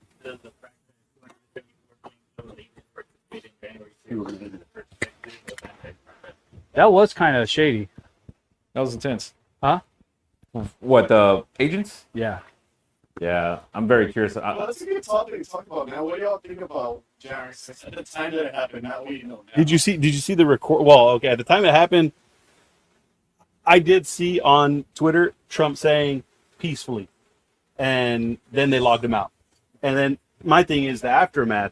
I see how they opened it up, pushed people, that people just went in willy-nilly. They shouldn't have just gone on. No. And then there was a lot of people after where they're just like a block away taking pictures. They had to go through federal court. There's so many show. unanswered questions. There is. Yeah, I mean, they took like emotionally charged people and then let them through the gate. I'm like, dude, like, why didn't you barricade this those down? people? I don't know how you guys see them. I got friends of mine that said that they're patriots. I don't know how y'all feel about that term, patriots. Dude, I mean, some of these people were like, they died hard, believed that we were being screwed over. And, Okay, so and if you looked at the media back then, with everything going on, like, it's such a hyper politically charged shit going on for both left and right.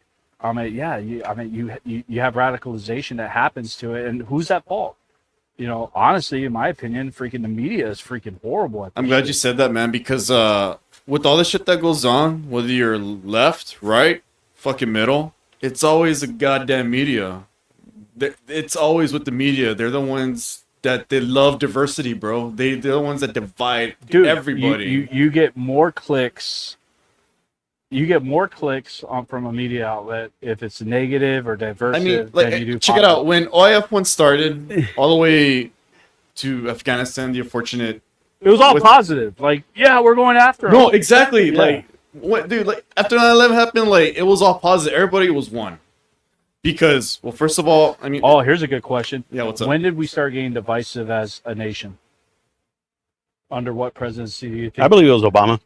It did start. No, I believe it was Obama's second term. Okay, in our generation. Chill down, old man. No, He's like, not that old. But like you're you talking do about not media, age well, bro. but like you're talking about media, it's not more the media. It's more of like the TikTok people or the Twitch streamers. Okay. I see them and they just funnel their own people. Have you ever heard of the teeter-totter effect? Okay. Yeah. You go hard one side, back, hard back. and then that's all they see. In my opinion, the first person back to the center is going to win. Like, yeah, man, like, I think when the pandemic happened, when everybody was on lockdown, that's when it really fucking kicked off. That's when all the fucking crazies got unleashed. Like a motherfucker. Because I talk about deployments from 2001 all the way to, let's say, 2012. Like you said, it was positive. I mean, I had no problem joining and going because I thought it was right because that's how my dad raised me, you know? But I mean, if we had social media then like we do now, dude, just think about what it would have fucking been like. I had like right 20,000 followers on Twitter, and then I got banned. I don't even know what I got banned for. All I did was post. It's because that one guy that worked at Twitter didn't like what you said.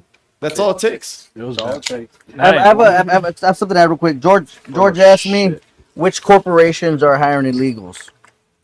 Oh shit! Don't say how. You're gonna get rocked. A Washington Post investigation found that a golf course owned by the Trump organization Wait, dude, employed why are you going after groundskeepers? employed about a dozen Fuck. undocumented immigrants for years, and they were later fired with little notice. That's why That's a good one. It's kind of hard for me to take this shit. Like, we got to deport this like fucking 10-year-old girl with brain cancer because we're really serious about illegal immigrants. They didn't deport When her. the president of the United States is fucking hiring illegal immigrants. Spare me the bullshit. I guarantee you, politicians in California have groundkeepers that are That illegal. was a good one, wasn't it? It was fucking good. Well, it's also like have you guys ever questioned contractors here? Who they hire? Dude, I love this shit right now because, I'm thinking about getting my roof redone. And, Exactly, bro. like, right when they're finished, like, hey, can you check these guys out real quick? No, because the thing is, because I went to school for HVAC, and as long as we had an EPA license, we can work under any boss that has a contractor's license. Yeah. It goes the same with anybody else. As long as the guy who's running the show has a contractor's license, he could hire whoever the fuck he wants. Whoever the fuck you want. They do dude. take advantage of. Whoever the fuck you want. Yeah, I will. Okay, so on my way over here, I was getting a phone call from one of my friends. I help coach their kid. They're really good friends of mine, Alexa. They're immigrants. They're from Jamaica. They're great people. They just put 30. I'm not gonna. I should blast this jerk's name. It's a real estate broker down here. Bless them. Bless them. I want to.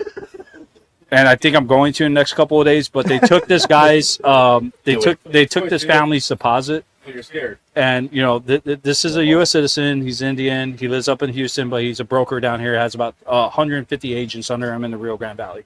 Real estate broker. Took this family's money for a rental. As this family's moving in, they notice, oh shit, they're black.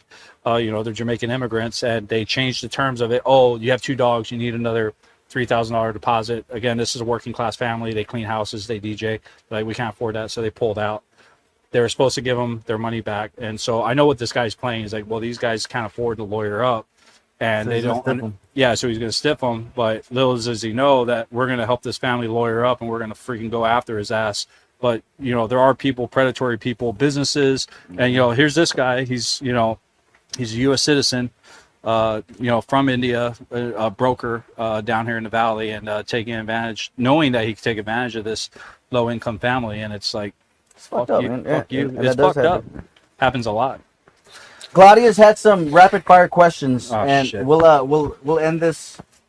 We'll end it. The Are we gonna do podcast. the fun shit, real quick? Oh yeah, we do gotta do. Okay, fun shit. You go first, or you want me to go first? I look. Okay. So look, I'll go first. Don't ask me. Ask them. I'll go first. All right, pro-Trump guys. I'm assuming you guys are lean conservative Republican. If you had to pick Oh shit. between a transgender Republican or an alpha male socialist for president, who would you guys vote for? See, that can't be a like answer 1 or 2. No. What is their agenda? Wait, does the one a dick? Does the transgender have a hot chick or no? Oh shit! I have to Here's know the thing. We're that. learning a lot tonight. Yeah, like how it's- hot of a transgender are we talking? Like, what's his about? wife look like, or whatever you want to? I don't know. It has Dude, that's fucking good. Yeah, but I'm curious to know Melania, what bro. the agenda Melania is. the whole That's it. way. I mean, Go. let's for the sake of let's just assume the transgender had the Trump agenda and the social had a socialist agenda. I will buy several bottles of liquor and not vote. But you had to pick one. You have to pick one, gun to your head, and don't say pull the trigger. Socialist. I'd go socialist. I say socialist because the transgender is going to destroy the shit out of everything. It's Well, it depends. all it is a sheep in wolf's clothes. That's all it is, man. That right there, they're gonna destroy it. I mean, we already had Obama. Come on now. Big Mike. Dude. Big Mike. I heard that he was. Didn't they? The DOJ said they're gonna go after him today. I don't think they are. They announced it. It's all theater, man. Socialism. Fuck it. Socialism. Fuck it. Like go to a concert. Bad Bunny, bro. Bad Bunny. Uncle Mike, I don't Dude, he understand did that. great Bad on that Bunny's Adam American. Sandler video, man. Puerto When Rican, they right? announced him He's American. going I to don't the Super understand Bowl, that. everyone else was like, Bad Bunny oh, blah, said blah, that blah. I'm like, dude, he could potentially ask Grupo Frontera to go up there to Super Bowl. That's going to be fucking epic, dude. That would be cool. I hope. That'd be- I that'd know be you only fucking have like badass. 5 viewers, but man, if Grupo Frontera goes to a Super Bowl, dude, 10 we're viewers. fucking set. That's a slap. Like that would be Pretty dope. badass. Nah, That I'm would be pretty sure you got badass. more. That would be a badass show. My wife's watching. Where we at right now? I have no idea. We're like 40 some. No, it's 40 some. 16. I got my 16 up there. question, man. You guys gonna let me answer my question? My wife's watching. She got upset. All right. Called her brown. I want to. All right. Good luck. Here's my question. All right. George Rice has a question though. But just to be clear, they went for the socialists over the transgender.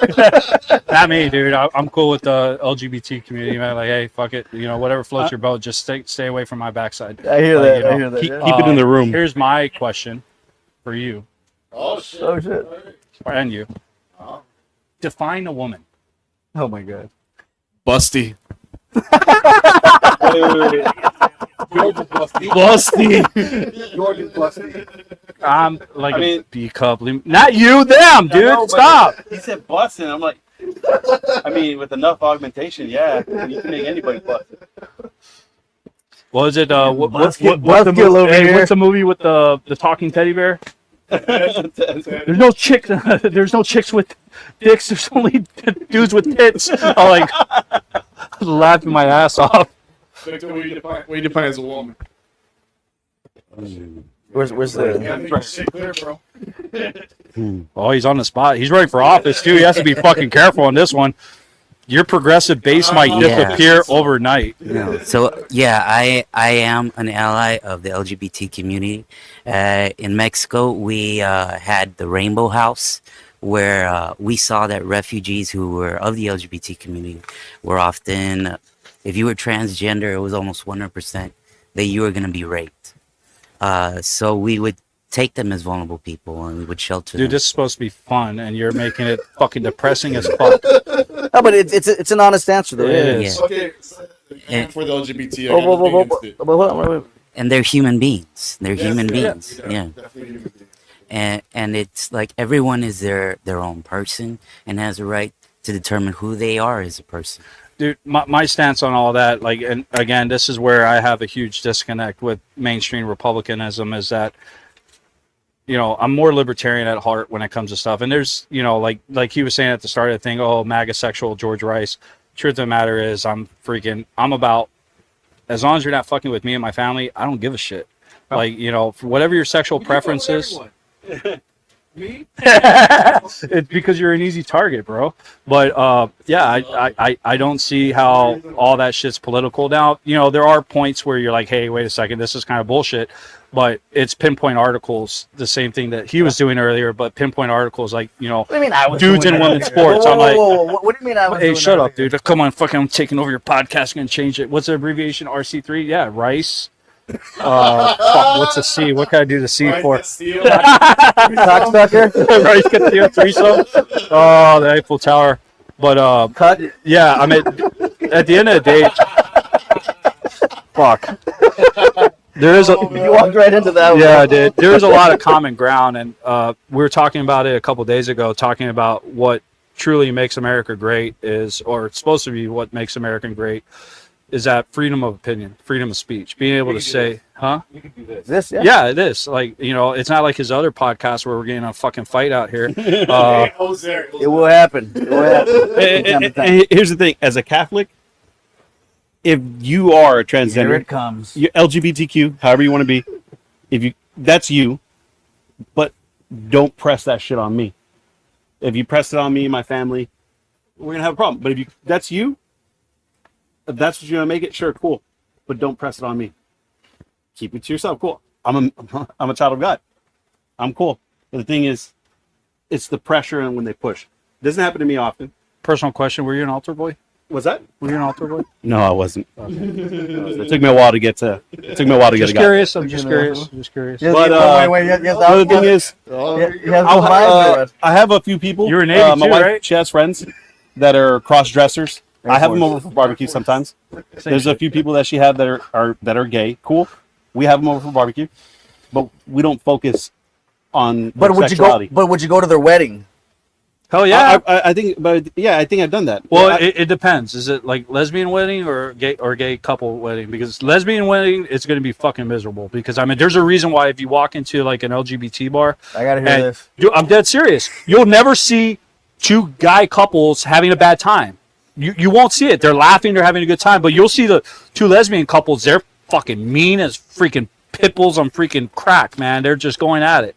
You know, You been inside one of these bars? yeah. You been inside one of these bars? I actually have a few Oh, times. They have the best drink So, specials. No, I got invited up to Austin. It was the most awkward moment in my life.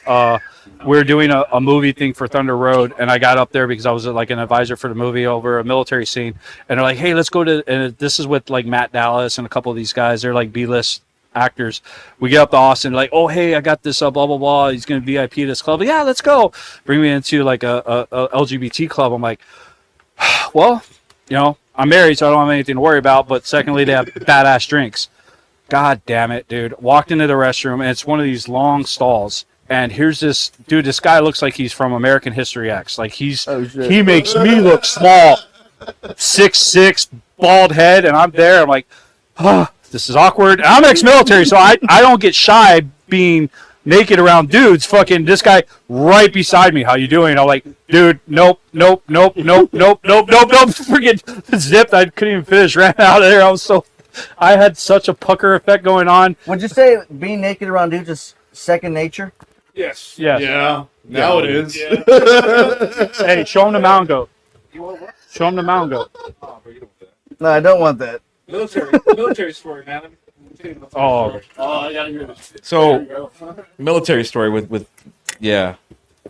So I got a buddy of mine. His name is Demuth, right? Me and Demuth, I heard this. we're born on the same day, Halloween '83, right? And Demuth, he's big white boy, man. I mean, just corn fed, just big. And Cornfed. he would always like I had to always match his energy, man. Always. And the thing is he always loved showing his balls. I'm like, man, the fuck? Like he'll be in his uniform and just nuts hanging out and just talking to you nonchalant. And of course, he's white as shit, and you just see this little white patch with blonde hair on it. Like, what the dude, you know? So the easiest way to get him back was just to run around him all the time doing the helicopter. Just always, Do you know man. what the helicopter is? I mean, The helicopter? when he deals with another woman, I know, but what is it? So helicopters where you grab the base of the shaft and you swing it like it's a helicopter. Helicopter, right? And this dude one time he's like, hey, we had fire guard. And this is the craziest story with it. We had fire guard. It's, hey, so-and-so ain't waking up. I was like, dude, wake him up. He's like, he doesn't want to wake up. I was like, well, what do you want me to do? He's like, dude, hit him with a helicopter in his face. Hey, I think I'll do that. Like, oh, that's fucked up. I No. think- Dude, we were teabagging long before Fortnite, man. I Like, think I have. And sure enough, I went up to him and I just like, hey, he's asleep. His head is at the edge of the perfect. And so I started doing it. He was awake. He wasn't faking it. He was like, Well, no, he was faking it actually. He was like, until he started realizing what's hit him in his face. He's like, what the? Yeah. So We had it's second nature. we had this scout sniper. When they were big. Whatever happened to don't ask, don't tell? Oh, dude, that when they got rid of that shit, we're like, well, it's business as usual. That's at the door. That's only, Yeah, that's it's at the only door. combat arms, by the way. How did you survive as a Catholic? Like I said, it took me a while. It took me a while. You were not good at getting chicken. It took me a while, but it was. You showered to your back to the corner, didn't you? Yeah. It took me a while, but it was during more near the end, trying to figure out what I did in Afghanistan. I was like, okay, I don't know if I want to hear this. no, there's a lot. Man Love Thursday. Well, did you guys ever free ball on patrol? Huh? Did you guys free ball on patrol? Oh yeah, Oh, dude. dude, all the time, dude. It was so, dude. The Bradley, man. Just butt naked. Dude, it was so easy. Someone was in his like. So you didn't have it because you're like a glorified poet like, as a Calf Scout, but you did. Did you guys do EIB? Yeah, we did. Okay, so The I what? did EIB, Expert Infantryman's badge. I failed, but we did. So I was rage cadre because I had it, and you don't want to get your EIB as an infantryman because what it means is that you're gonna spend fucking 3 weeks out there in the field grading assholes. Like fuck, dude, fuck these guys. You know? While everybody did that, I was doing Arabic classes. Oh. And then after I did Arabic classes, that's when we went to Fort Polk, and then that's when I got out. So I went out there. They're doing a 12-mile road march. I have like half of my squad competing in it, or to do their 12-miler. I'm like, you know what? I'm gonna go do it with these guys, but I'm not doing the ruck. I'm like, I have the ruck, but I have it stuffed with a pillow in the rucksack. I'm a piece of shit like that. It looks like it's like an 80-pound ruck. I wasn't actually doing it. I was just there for moral support. Yes, dude, shut up. You were at E6. I know you did that shit. Don't even fucking blame it. I did that. You did. I did, dude. I did. You're so full of shit. Your eyes are. I got my little chopper. Yeah, but so That's important. they saw me reach in. All these guys, these are all brand new privates, so they're all wearing the skivvies and stuff. I'm free balling, like because I know better. I reach in, I get the thing of Vaseline, I go and I start going to town, getting myself prepped, and they're like, "Oh my god!" They're like, "Wait till mile 8, you're gonna fucking be begging me for this shit." Yeah, sure. Dude, honestly, just started free balling on deployment just because it was so easy to take a piss. Oh yeah. I'll just fucking whip it out on patrol and just fucking. So just this real last question because I know Claudius has some quick fire questions, and then we'll end with that one. But he asked, "What is a woman?" Right? That's what you asked. It was just fucking around. I want to fuck around also, and I want to ask, define woke. I wrote this. I wrote this. I looked up Kamala Harris. She talks about woke. And she basically talks about how people need to stay woke. Be woke. And then she does a cackle. And I wish, and I typed all this up on my computer at home. And for some reason, it didn't transfer over. Or I didn't save it correctly. But she talks about people need to stay woke. Need to stay woker and wokest. You need to be as woke as possible. And every time she's saying that, she's cackling at the same time. So when I think of staying woke, it's staying so dumb that you don't even realize what is going around at the same time. You're just, man. That's a terrible definition. Well, stay dumb. For I'm sorry, writing man. it down. What about you? I think people just need to have common sense. That's it. If people want to say left and right want to use the word woke, it's just using the right mindset and just understanding that what is right and wrong. Why can't nobody define woke? That's all it is. I don't even know what it means. It's just an overused word like rhetoric. You just throw it in there. It is. It means What being are- awake to the realities of Isn't that like common sense? No, but no, so what? But I want to ask like the ones who presumably think woke is bad, right? To define woke. When people started throwing woke around, I didn't give a shit. They just use it. I've never actually understood it. I never cared for it. Yeah. All right. And on that note, Mr. Claudius, you got some rapid fire questions? They're all over the place, but And there's a lot of them too. Are there good fights going on there? well, we're about to see. Just a quick question here, and these are all over the place, and some of them don't have anything to do with what we've talked about. So just your quick comments on your thoughts. Thoughts on Sharia law moving into USA communities. It's not gonna happen. Not gonna happen.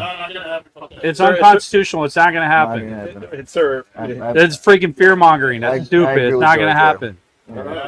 How about Michigan?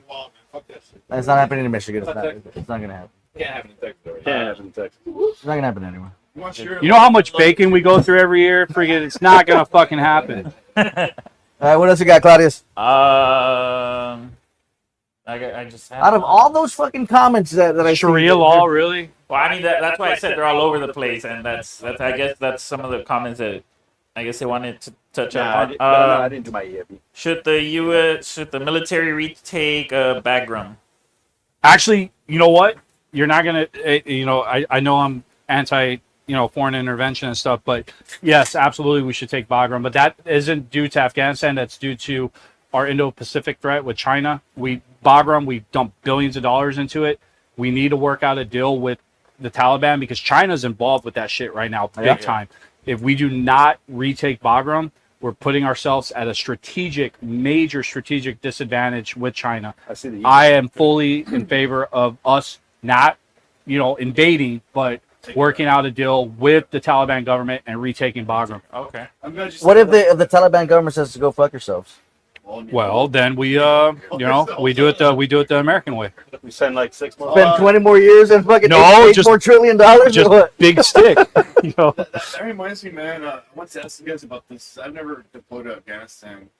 It fucking sucks. Actually, no. Afghanistan when I went was awesome. It was Cowboys and Indians. Okay, but Maybe I should use that reference. It was. I'm offended. Dude, I mean, I was glad that the war ended. When Taliban took back Afghanistan, I was really, I was glad the war was over. I just dude, could we not have done this better? Like, why the hell did we leave out of? Why did we leave out of that airfield? We should have left out of Bagram. Like, we should have kept Bagram. We should have left out of there. Why the fuck did we leave out of that city? That was one of the worst exit spots we could have picked. I don't know what general decided that, but that dude's an asshole. And he should be held accountable for that. Dude, didn't that shit remind you a lot of Vietnam in '75? Dude, it was from my friends that were on the ground over there. It was beyond chaotic. It was unorganized. It was freaking horrible. That was the worst exit point that you could. Dude, it was terrible, man. It's just like you could have picked any other exit point. Organese, Salerno, freaking even Kandahar. No, they picked that shithole. Freaking, you should have freaking done Bagram, man. Not to mention, we're past our due date to exit out of Afghanistan. Yeah. So in a way, regardless how you feel about the Taliban, it was understandable why they were fucking pissed. From a strategic standpoint, like, they why picked we the were still absolute there. worst fucking spot to pick. I don't know who they had in charge of that, but that person, in my opinion, the deaths that happened in Afghanistan at the end is directly due to him, due to his piss poor planning. It was freaking horrible. Who asked that question? That was a good question. That was Woolbreed. Yeah, I was never there that long. Bagram. It was where Sadabad was at. Dude, it's perfect location. Yeah, the Sadabad is yeah. There's a reason why Russia developed it when they were there. It's a perfect location. I was in the mountains. All right, class. What else you got? This question here is for for George. Oh shit. Favorite memory from FOB McHenry. Who asked that question? Oh, that changes the context big time. Somebody you know, obviously. If they know that I was at McHenry, they freaking know me personally, yeah. So my brother says, going back to the other question. Whence? You need to look up. So that was Womb Raider again. Womb rated? Womb, like womb? Oh my god. I have no idea who that is. Favorite memory from honestly, it was when shit. You know what? There's so many bad memories. It was getting smoked by my first sergeant when I was the NCOIC of the ECP, the entry control point. My first sergeant came over. I had guys on guard, but I would let the guys that weren't actively on guard sleep on the cots, and I let them take it off. And then so the first sergeant, brand new first sergeant, comes in like, "What the hell? Why are these guys sleeping?" I'm like, "It's a 24-hour shift. I'm rotating them on towers. I'm up. There's always an NCO up, and we have guys on towers. So he brings everyone that wasn't on active guard out and smokes us. And then I remember he's like, you know why you're being smoked? I was like, yeah, you have a thing against white guys. He's like, what? He got real confused. I was just fucking trolling him.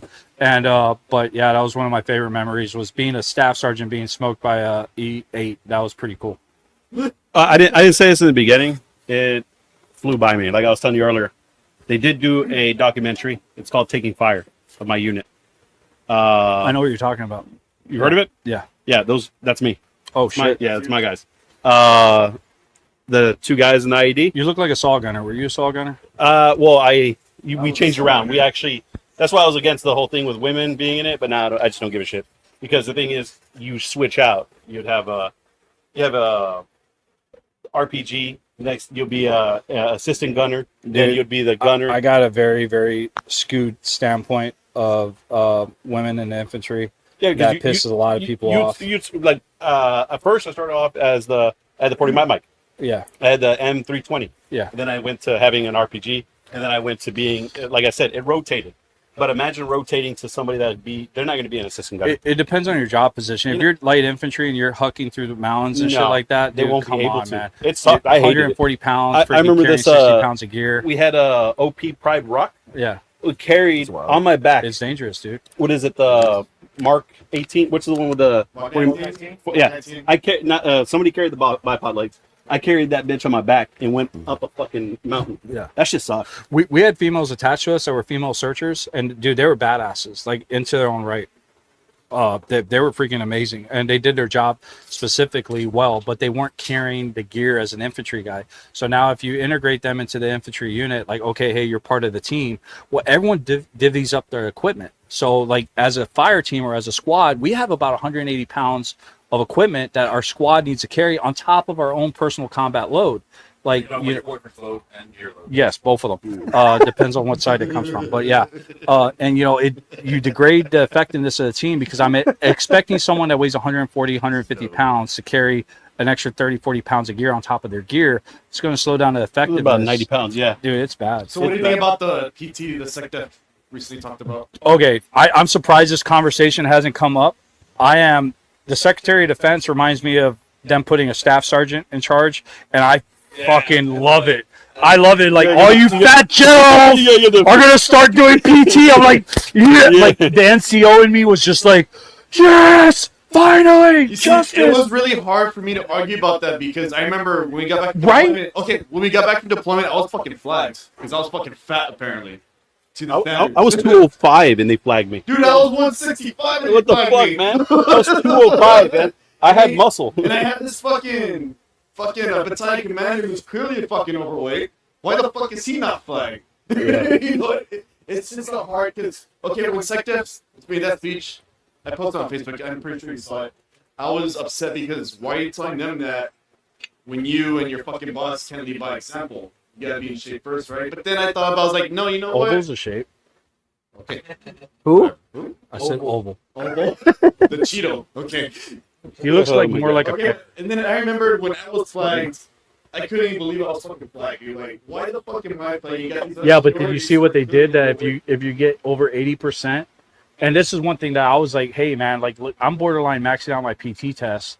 Why do I have to worry about height and weight? And that's a new thing that they're implementing. Like, listen, the height and weight standard doesn't meet everyone's criteria. You have guys like Robert that this guy cheats his height and weight because he doesn't have a neck. Like, he automatically goes up. It's 36 Yeah, inches. that's Like, the dude, loophole. that's bullshit. Like, it's going to have him at 12% body fat. There's Why, no way Robert? he's at 12%. Why? Yeah.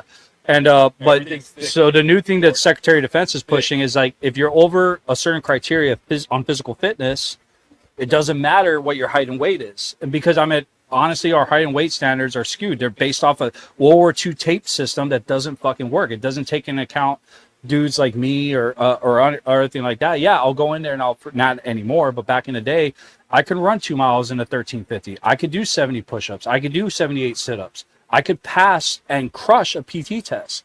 Every week, though, hey, you're right there. You're borderline. You're at 21% body fat. Even though when I was in college, just a couple years before, weighing 50 pounds more when I was playing football, and I did a water displacement test. Huh? I did, dude. I had like a 45-pound. Oh, fuck. And this is it's sad to say, but I'll say it. When I did infantry, I weighed 250. I lost 50 pounds in basic.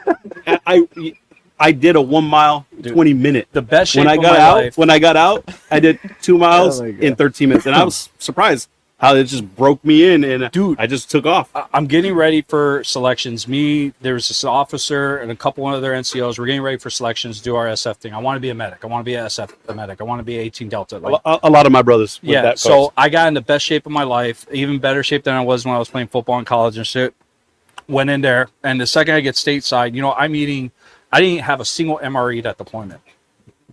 I ate healthy as shit. Tuna packets, like ultra healthy, calorie deficit unless we were going on mission, then I'll carbo up and stuff like that. Same thing we did in football. And when I went back, they're like, hey, you have to be taped because, you're going to go, I have to go to phase 2 BNOC and shit. You have to get taped to make sure your thing. And so I'm in there and he's just like, man, you're borderline on the tape. And I have my shirt off and I have now I'm fat, but I had you can ask my wife, those that are saying I believe bullshit. it. I believe it. I had like that V shape and Yeah. he's looking at it, you're borderline overweight. Like, motherfucker, like I'm like 8 pounds away from a 6-pack and you're saying I'm fucking borderline overweight. He probably had a fupa. Oh, dude, I was so pissed, man. Well, it's just, Gladius, you got. We're gonna do one more. All right. All right. There's a lot of them, but it's a few bros to close off. Miss Alexa Rice wants Mr. Rice to tell the panel how he likes getting beat. Okay. Can I address this? Okay, so there's a prominent veteran. No, this is actually pretty serious. It's kind of fucked up. There's a prominent veteran, may he rest in peace. He passed away out there in Hidalgo County that got pressured by certain people of a certain political party to like, hey, what's some dirt on George Rice? And did I refer to myself in the third person? But so they asked, dirt, and this guy just spouting off, oh, he beats his wife, which I've never hit a woman out of anger. Like, that's the farthest from the truth. I'm a bitch when it comes to, my wife runs the household. And so, preach. yeah. And so we were getting these negative comments in, just randomly on social media, like, oh, go beat your wife. I'm like, huh? Confused. And then so my wife actually reached out to them. And this was a chick. Well, it was a dude that became a chick that married a chick out in Hidalgo County. She's a precinct chair that messaged Alexa, and they were messaging back and forth. And he's like, oh, I heard that your husband beats you. And what? And this chick's trying to, or dude, whatever you want to call it, was offering Alexa, my wife, oh, hey, you can go to this program here for spousal abuse. And my wife's like, no, that's it. She showed the text messages where this guy was actively saying that, George Rice is a wife beater and stuff. So every once in a while you get a couple of the precinct chairs that are still spreading it, even though we've already confronted them. So that's what she's talking about, that I beat women. I'm like, no, my wife controls that household. She's like, jump. Yeah, yes, ma'am. I'm probably going to get yelled at, or like, why are you out so late? I saw you drinking beers. Thank God I didn't pick up a cigarette. I sent my wife the link for this so she could see that I'm actually here. And I also told him I wanted my wife to make sure, because she makes shirts. I told her I wanted to make something, little parentheses so people could see. It just, my wife beats me. Hey, she keeps me alive. You need to get this guy's T-shirt on the camera. And then real quick, there was that story about the imam in Houston. Yeah. And that's actually a thing. There's a local imam going around to stores asking businesses in Houston to stop selling pork. So basically, Muslim-owned corner stores to stop doing certain things, selling pork, having gambling rings and things like that. That's their choice if they want to do that as a company, as a business. Yes. Yeah, that's their choice. So the whole Sharia law, that's where the whole thing, because the guy trying to push Sharia law and consequences against that, the business owners, if they don't adhere to Sharia law. But from his own community? Yeah. I mean that's like, as long as like, as if they want to adhere to the standards of Sharia law, that's fine. Where it becomes questionable, and that's why I say it would never survive in the United States, is the punishment aspect of Sharia law, which is the most brutal and scariest aspect of Sharia law, is the punishment aspect. enforced by the That government. shit will never fucking happen in the United States. But when it's enforced by the government, right? Yeah. So he mentioned earlier, like, there's a lot of fear mongering around Sharia law. In Britain, there's a lot of fear mongering around Sharia law. There's a lot of Muslims in Britain. And there's a lot of people talking about like communities being overrun, and they're enacting Sharia law. I mean, you hear this a lot especially on farther right, news outlets. When the fact is that there is one law in the UK, in Britain, right? If Sharia, whatever they're doing in that community, whatever you want to call it, Sharia law, whatever, if it contradicts the government, the federal government, they get prosecuted. We have a lot of Orthodox Jews here in the United States, and they follow their religious laws and doctrine to the point. Now, are they doing the punishment aspect? No, they're not, and it's not a big deal. That's why the catchphrase, and we talked about this before, the whole catchphrase stuff. That I think it's just, dude, come on. Can you imagine if they started implementing like the punishment aspect of Sharia law in the United States? Oh, hey, tonight we're stoning what's her name because she showed her face, blah blah blah, at 5:00. Dude, you're going to have thousands of people out there freaking loaded with guns. Like, try it, motherfucker. It's not going to happen. Not just is the government going to crack down on it, but ordinary citizens are going to crack down on it. It's not going to happen. You know, Hot Wheels. Oh, Hot Wheels. All right, gentlemen. Any last words? Yeah. You guys want to say anything? Hey, yeah. shout out to your friend's business. So, real quick, I did want to put something out there. Gotta get this right.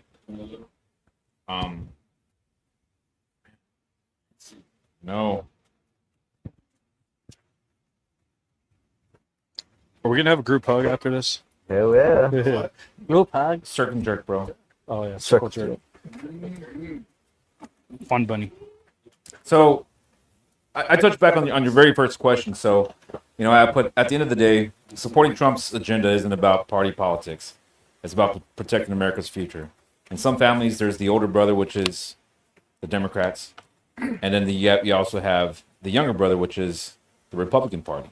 So when you combine everything with President Trump, I personally feel that he strengthened our national security with historic defense investments and real diplomacies that kept everyone on their toes, even people that don't feel that it's correct, which I love. This part as Americans, dude, we could do this. We could sit here and talk, and I don't have to have fear like, hey, you know what? Something's going to happen to one of us because you said something too much, or, Korea, look at Korea. Heaven forbid we said something bad and guy's gone. Like, the whole family's just wiped off. So, thank you guys. Great talking with you guys. And also, Space Monkey Barcade. I wish you got me that in a double XL, man. My son's gonna sport the shit out of that. No one's gonna know what it means. Where is the camera? There you go. Space Monkey Barcade, that's badass. And you know what? And if everything that Robert told me was true, I just spent over probably about $400 or $500 at main event. Yeah. So what it is it's 80s and 90s style arcade room. They also have a bar in there, and it's gonna be a one-time fee for the day. So the good thing is the movie theater is across the street, or not across the street, but literally you could park in the same parking spot. So let's say you show up at 1:00, you go to the barcade, right? Hang out there for 2-3 hours. The movie kicks off at 4:00. Guess what? You go across the street or across the driveway, watch your movie. When did they open? They open. I know they're doing dry runs. Can you let me know when that? Dude, I want to go. Yeah, I want my kids to experience that. There's nothing like that here. I know. Well, there is, but at the same time, it's one-time fee. You get in, perfect, man. Dude, I can imagine being 4 beers deep, crushing my son at Pac-Man. I'm looking forward to that. So yeah, dude. Like I said, I took my daughter today. Mortal Kombat. Yeah, Mortal Kombat. Finish him! Dude, Mortal Kombat's there. Yes, Killer Instinct and everything. So you guys go crazy. Yes, bro. You see, that's fucking cool, bro. Because it used to be like in the '90s when I was a fucking kid. After fucking after playing the baseball game, we used to go to Peter Piper. My dad gave me $5. $5 to carry me through the 2 hours of playtime, bro. Yeah, bro. At main event, and I keep bringing him in because I'm fucking still pissed about this, is within an hour, my kids ran through $150. Yeah. And that's not even including what I spend on drinks Yeah. and food. And you know, Bro, it's like you gotta prepare like if you're going out of town. dude, my 5-year-old, she was playing, and it's huge, man. It's a huge setup. You know, The Walking Dead, and she's just in there playing, and I got locked in, and I totally forgot. I went there to pick up the shirts, and I'm there playing. It's been about 10 minutes. Oh shit, I gotta go. Like, hey dude, what's up, man? Like, I got locked. And as we're talking, Charlie, you know, my daughter Charlie, she's just in there just playing. And I don't hear a peep out of her, man. She's just locked away shooting. You can hear it's The Walking Dead. I don't blame her trying to kill zombies, but I mean, You know what? That awesome place. brings up another subject. I know we're done, but man, I mean, you won't find out on a corporate center. You won't find out, man. No, You'll find absolutely. out off Hell the local no. guys, like the guys you're talking about, and that's good, why, man. like, my kids, I hate it. Like, oh, I want to go to Applebee's. Like, no, pick something fucking local. Yeah. Like, that money stays here. That money stays in the community. Don't pick corporate. Yeah. It piss people off. I mean, when look- do look- that. And I hate to see that places like this don't last long. Yeah. That's what I hate to see. It's a great location, though, man. Yeah. Yeah, Dude, right there is it's a perfect. beautiful location. It's a beautiful intersection. It's right in front of one of the. So they have main- food. They're gonna have food, booze. I know what they're talking about. It used to be a nightclub. So Oh no, this- it was supposed to be a it was like a country Tejano bar. no. It was supposed to be a gambling place or something like that. These people were from Miami, but they came here. They tried to open it up. The city never allowed it, and they put thousands and thousands of dollars into it. And We're talking about right there on the corner. Agave, it was at first it was called Agave something. Yeah. So It was supposed Like to be I like said- it was supposed to be a music venue at one point. yeah, Yeah, it has. so they ended up not making it. Wasn't able to open up. So next up, man. Did they close that? I don't know if you've seen it over there in Trenton. They had the movie theater. There was a VR Galaxy. Yeah, it's very close. It's very close. And the thing that was sad is people should have gone to that more. Me and my wife went once before we went to the movie theater. It was nice. They had a lot of place called games. the Bucks. The Bucks. Dude, or there's something? over 100. I know last time I talked to him, he has over 100 arcades. So I mean, you're gonna go there, and I mean, I was just walking around like, what? I haven't seen this Blitz. Blitz Did is in it, there. did it remind you of the old arcades? and Yeah, shit? dude. I was like, what? And some of the games. I mean, Were you around at the Even old that arcade that we pinball? had on Old 83 near the before Bryan and Highland? I don't remember It was near a little laundry thing. It was a small arcade. Yeah. It was only like maybe 15 where the or Cornerstone 20. used to be. Yeah, The Subway right and around all that there. stuff. Yeah, you remember that? Yeah, I remember. It was fun. Yeah, I mean, My brother got beat. He stole like $100, and him and his friends friggin' were stuck at the arcade for like 3 days, just blowing quarters, and Dad beat the shit out of him. He deserved it. Eric, you got any last words, brother? He's gonna vote. Hey, look, he's gonna vote Republican. Look, he's about to admit it. And then, Got one. as long as it's not Trump third term, No, don't worry. We got JD. I don't think we'll see about that, man. We'll fucking see about that, about JD. They're gonna pick somebody else. It's gonna be hard. Oh, wait your turn. All right, guys. This was fucking awesome. Yeah, it was. I fucking loved this podcast. I've been out in the military for already maybe almost 15 years. I can tell. I'm in better shape than you. Round He's in his prime. And I can tell you what, man. Seriously, in 15 years, I don't actually talk to other vets a lot like I should, except for a coworker, Dynamite Dennis. If you're watching, he's probably the only one I really talk to. Wentz over there as well. Because the company that I serve with, guys, the platoon, I only talked to maybe like 4 guys, man. Yeah. Everybody went their own separate ways, and there's nothing wrong with that. Nothing wrong with that. They all got their own lives, their own families. I mean, I really hope they're doing well. I know I'm not going to say names, but not a lot of them are, unfortunately. I hope nothing but the best.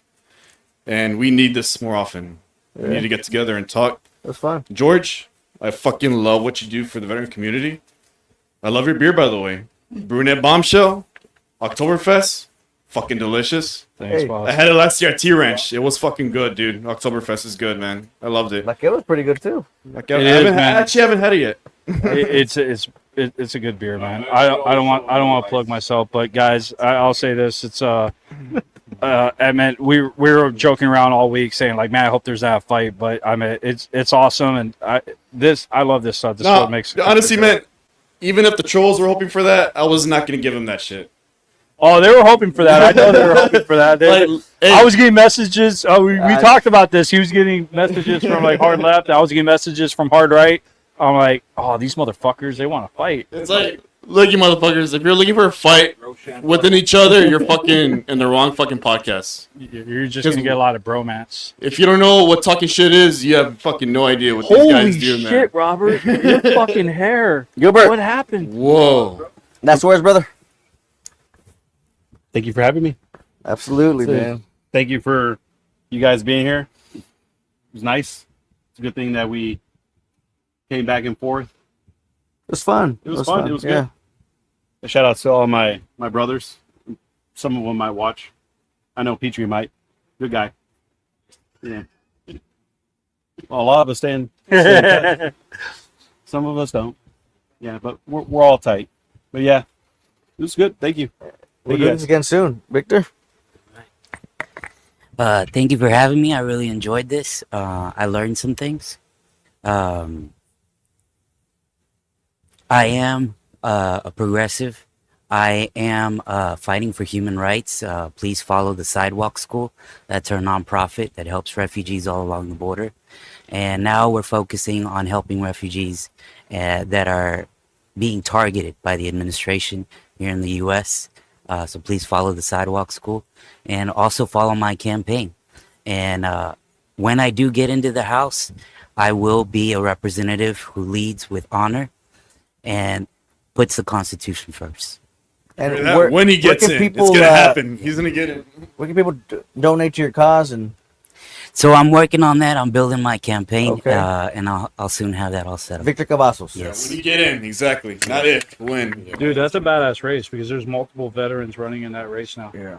Oh, shit. All right, ladies and gentlemen, I want to thank each and every one of you who stayed with us until the end. Tonight was a fucking amazing podcast. I want to thank George Rice for coming out here and co-moderating. We had a fucking great time. I want to thank all our veterans who came out here today and were willing to fucking, go to the mats and have this exchange of ideas. It was fun. I hope we can do it again soon. And again, thank you for tuning in. Is And this better than the Vanessa to the Internet podcast? I just Should I not have brought that up? You don't have to go there. We'll see you guys. All right. Peace. Fucking asshole. in the military, I would always have my soldiers